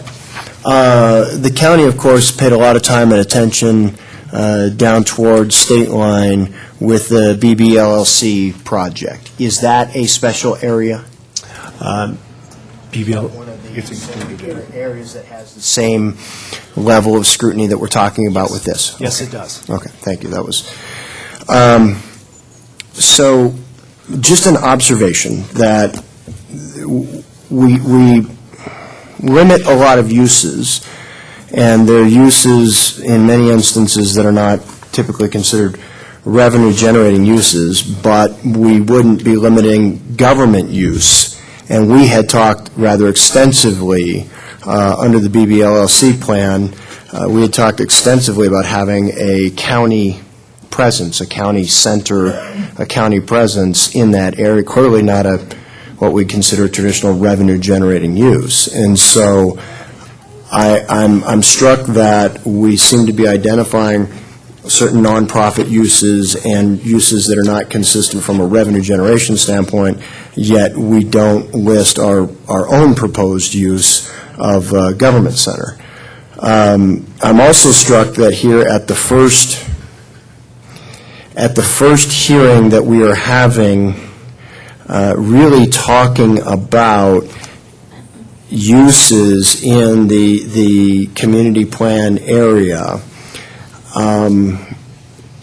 And we've talked for years about, and it was discussed today, we've talked for years about a multitude of uses being incorporated into the plan in order to truly create for those all those conditions that combine to create these livable, walkable communities. Here in the first hearing that we're having to discuss this, we're actually talking about limiting uses as opposed to enhancing uses. And I'm a bit concerned that we have aggressively pursued focusing. I mean, we do list in here, of course, auto repair services, service stations, those kinds of things that, quite frankly, TRPA would probably be more of an inhibiting factor than we would be. And also uses that simply economically probably wouldn't pencil in these kinds of areas. And it is concerning to me that we seem to be focused on this purely from a revenue generation standpoint. I haven't heard the case made about health and safety standpoint. It all seems to be focused on the revenue generation side. And while I am concerned about it and attentive to it, it is not the obligation of a private property owner to generate revenue for local government. That's not why they're in business. They're in business to generate revenue for themselves. And the Ferraris have made a good long run at it. And for all the right reasons, they've made as a family the decision that this business just isn't working for them anymore, and they want to do something else. And I don't believe the Ferraris are making this decision just in their best interest. I think this is a family that has looked out for the interests of this community for a lot of years. And so I'm troubled. I'm troubled that we, as a board, are being asked to step in at this point between willing buyer and willing seller to take this action based on what we perceive our interest to be, not the interest of the private property owner. So I'll just leave my comments at that. Supervisor Holmes. Thank you, Mr. Chair. The issue with the Ferrari family, I was there, I was in the same position. I had a business for 29 years, and it just came to the point where it didn't make sense to run it anymore. So I didn't sell the property, I leased it out, and they went through the process. It was a public process, and it's been successful for me. This is not an issue that I take lightly. I came up here on Wednesday and visited the academy, met with Mr. Larrabee and one of the board members, and toured the school. I think it's a good school. I think it's got potential.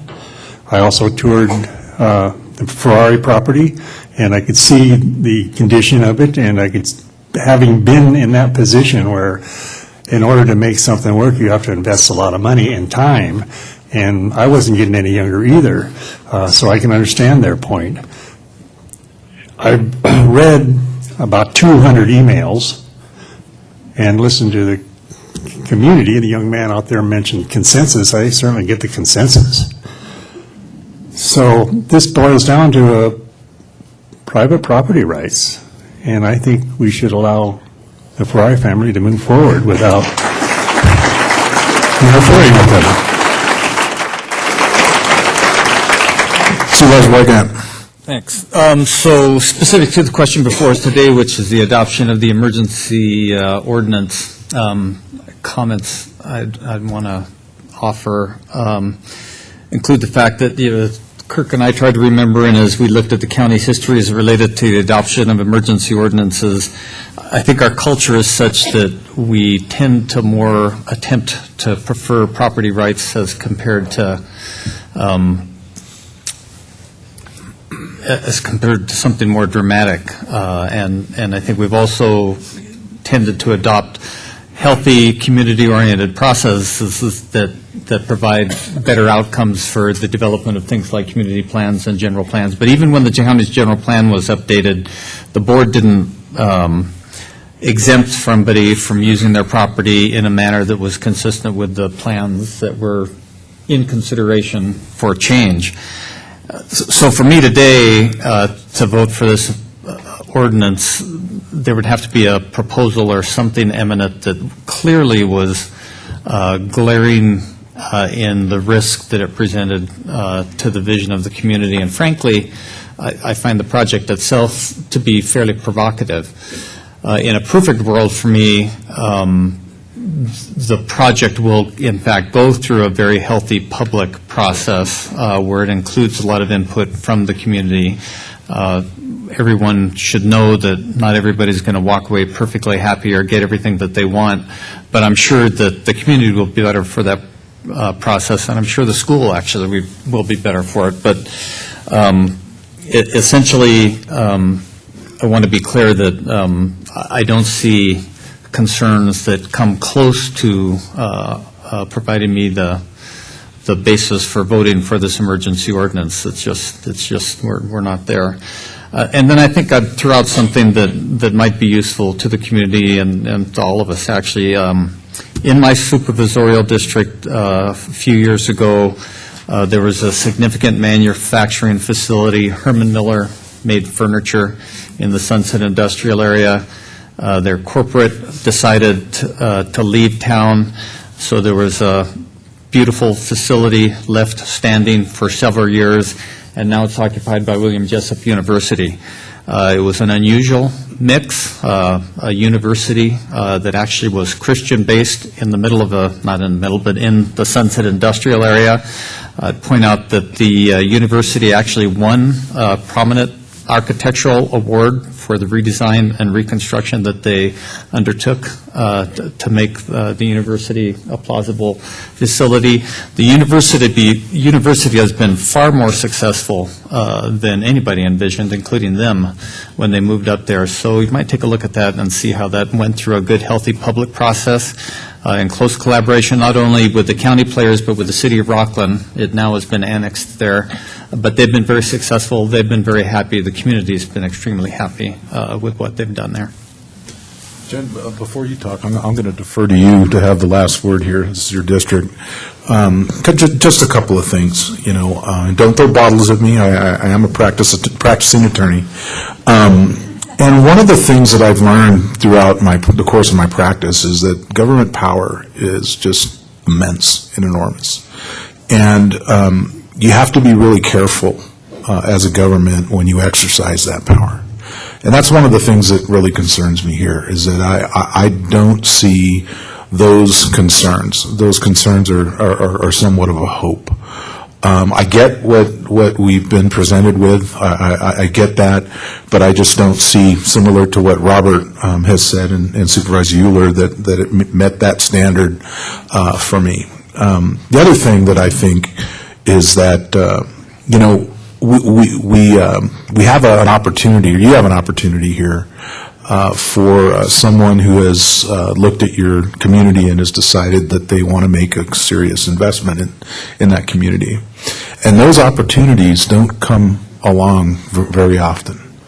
And I think, just like the principal had come up and spoken here, that there is a synergy that we're perhaps not even seeing, and it hasn't shown itself yet. But with more discussion and with more understanding, that this could actually be a really positive thing for the community.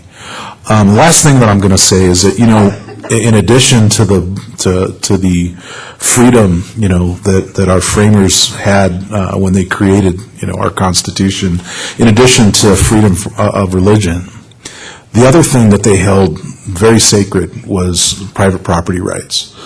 And irrespective of whether, what your political aim is, I think governments in general, no matter what governments they are, they need to respect those rights. They intersect with the public right every once in a while. And that's where that power comes in, to where there has to be an overriding concern. And for me, I just don't see it right here. So with that, I'm going to go ahead and turn it over to Supervisor Montgomery. Thank you all.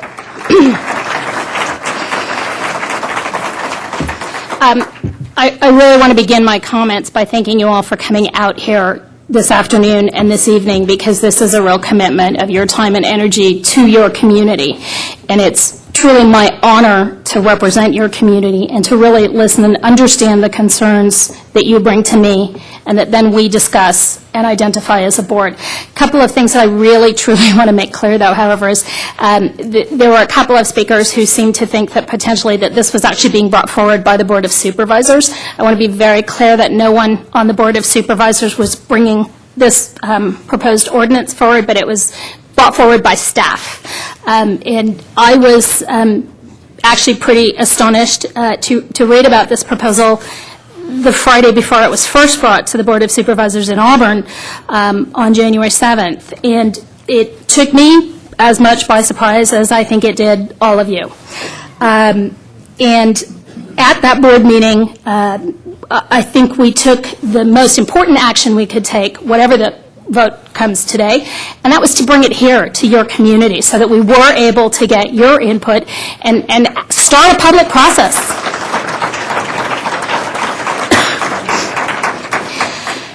A couple of things that I really do want to touch on is that for the past 4 years I have served on the Economic Development Board, and this was touched on by some of the speakers earlier today.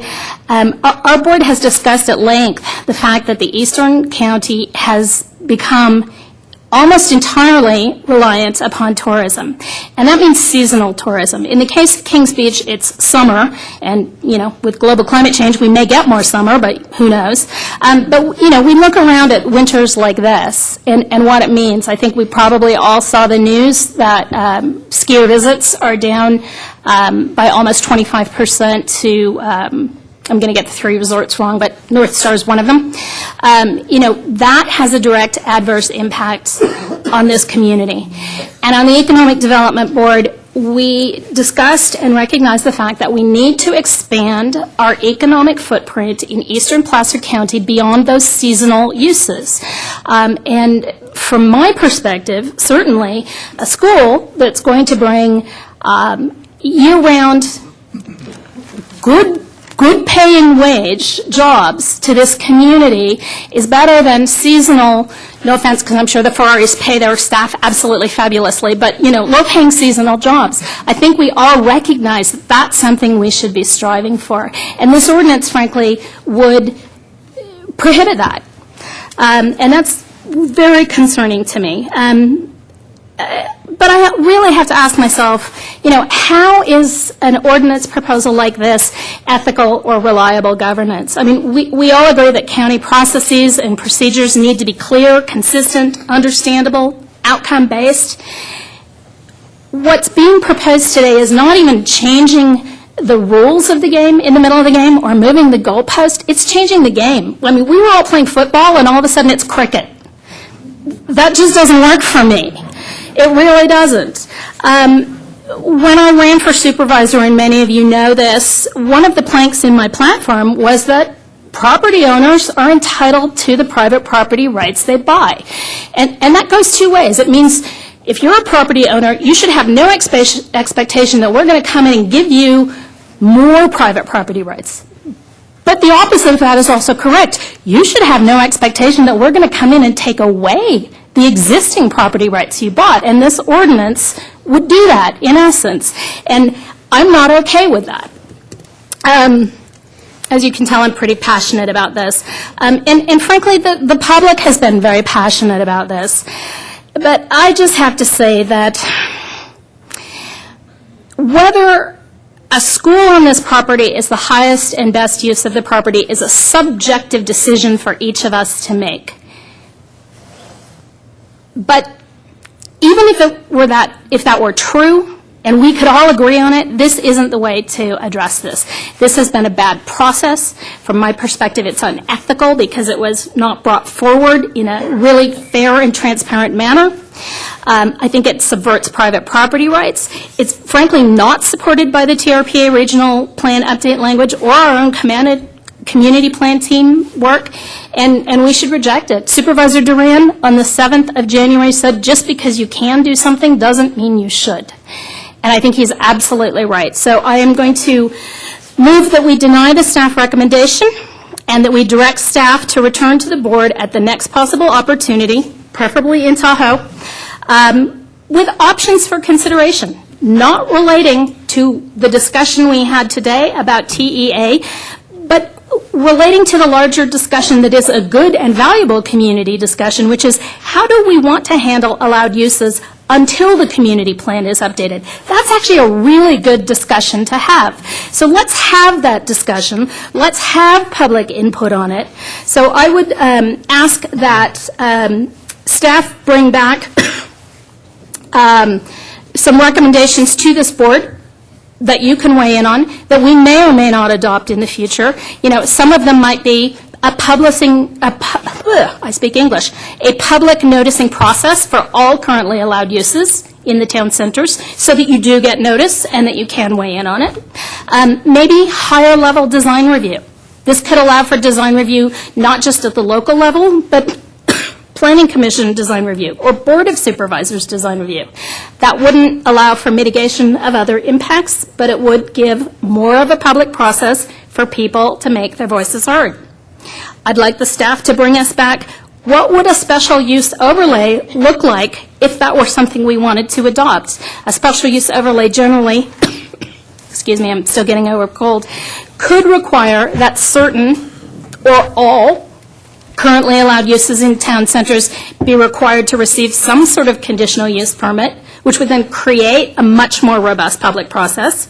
And again, I'm not advocating for any of these. I'm asking staff to bring them back so we and the community can have a discussion about is that the right way to go.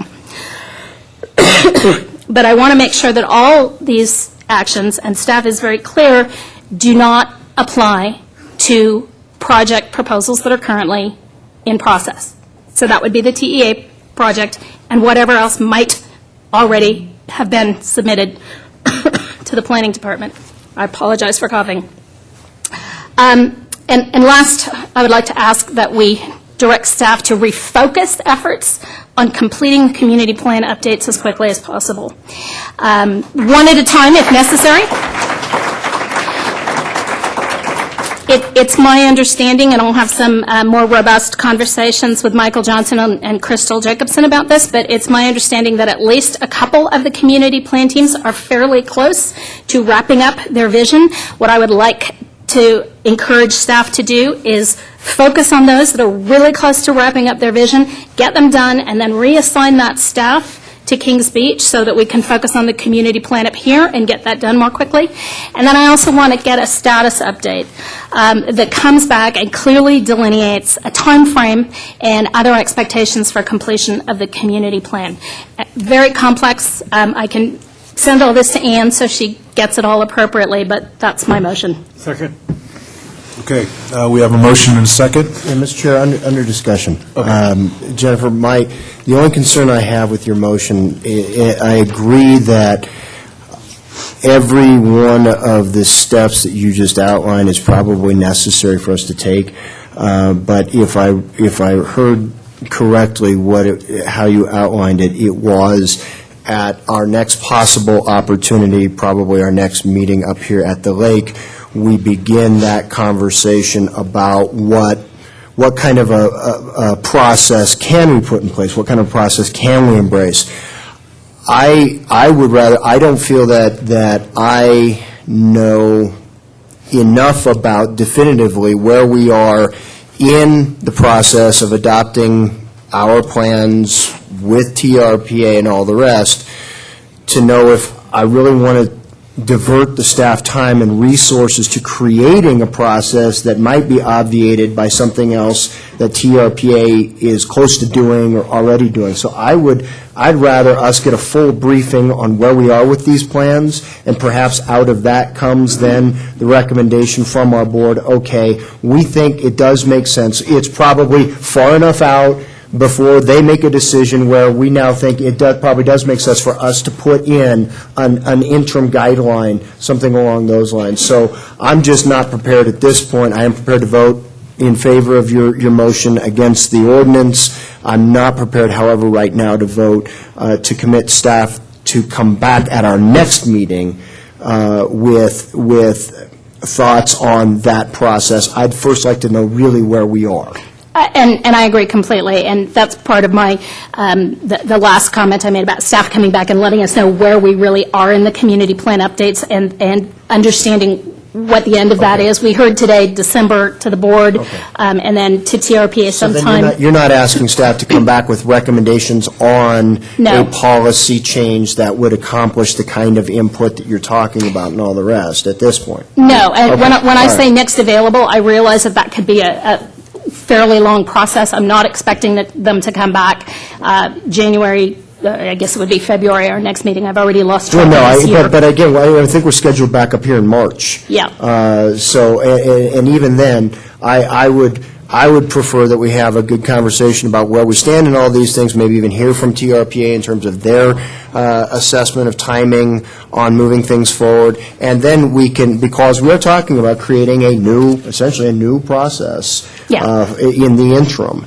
And if it's justifiable, I'm all for it. I just don't want to take that time and that expense to do that until we know. But I'm certainly in favor of the motion on. So I'm willing to amend my motion to reflect Supervisor Euler's comments. Or I don't think you need to amend your motion. I think you just clarified your motion, and I'm satisfied with that. And I just wanted to point out that that kind of changes to zoning would come through the normal process through the Planning Commission before it comes to the board. When you say that the creation of a process like that would necessitate going through the Planning Commission? I heard a discussion of things like overlay, like conditional use overlays. That would be a change to the zoning. Absent this process, it would go through our normal process, which goes to the maximum planning commission. You're right, and that's what I'm saying, is I'm not today prepared to commit us to having staff go that direction. I am fully in support of, number one, rejecting this ordinance, and number two, coming back with a good deep dive into where we sit with these processes, and then at that meeting, making the determination as to whether or not we should engage staff in that process. That's what I'm saying. Any further clarification? Okay, so I'm willing to amend my motion to reflect Supervisor Euler's. I think it's just a clarification. Yeah, I think that's fine. I don't think there's intent to. Yeah, I don't think there's any hard and fast rules here. They're going to look into it and then bring it back. Okay. So that being said, we have a motion, a second. All those in favor? Aye.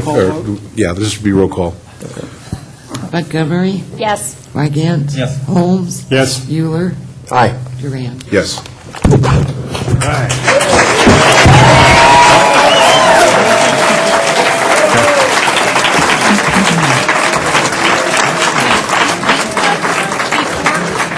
Before everyone leaves, if you would just indulge me for one more minute. Again, I want to thank you all for coming out today. I want to thank you for your letters, emails, phone calls, all the meetings that I had with all of you. And, you know, we really need to move forward from here and focus on ways to bring the community back together. We all love Kings Beach. We wouldn't be here if we didn't. Yesterday was Martin Luther King Day. He said that there can be no deep disappointment where there is not deep love. Your community clearly loves Kings Beach. So I encourage you to work with us, to work with TEA, to work with the Ferrari family, to work with county staff, to really focus on making Kings Beach a better community together. So thank you all.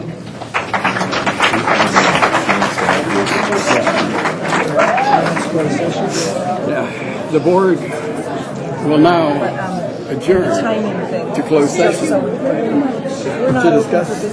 I got it. There you go.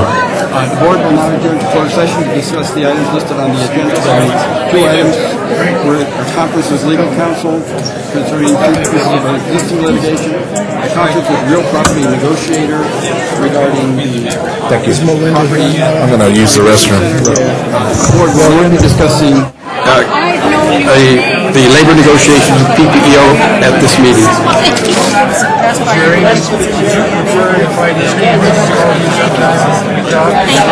Sure.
The board has returned from closed session, where they had a conference with legal counsel to discuss two matters of existing litigation in Jonathan Lancaster versus Linda Vieira, James Dawson, Christopher Catan et al. The board authorized the defense and indemnity of the county employees named in the litigation and waived any conflict as to the county counsel's office representing all defendants.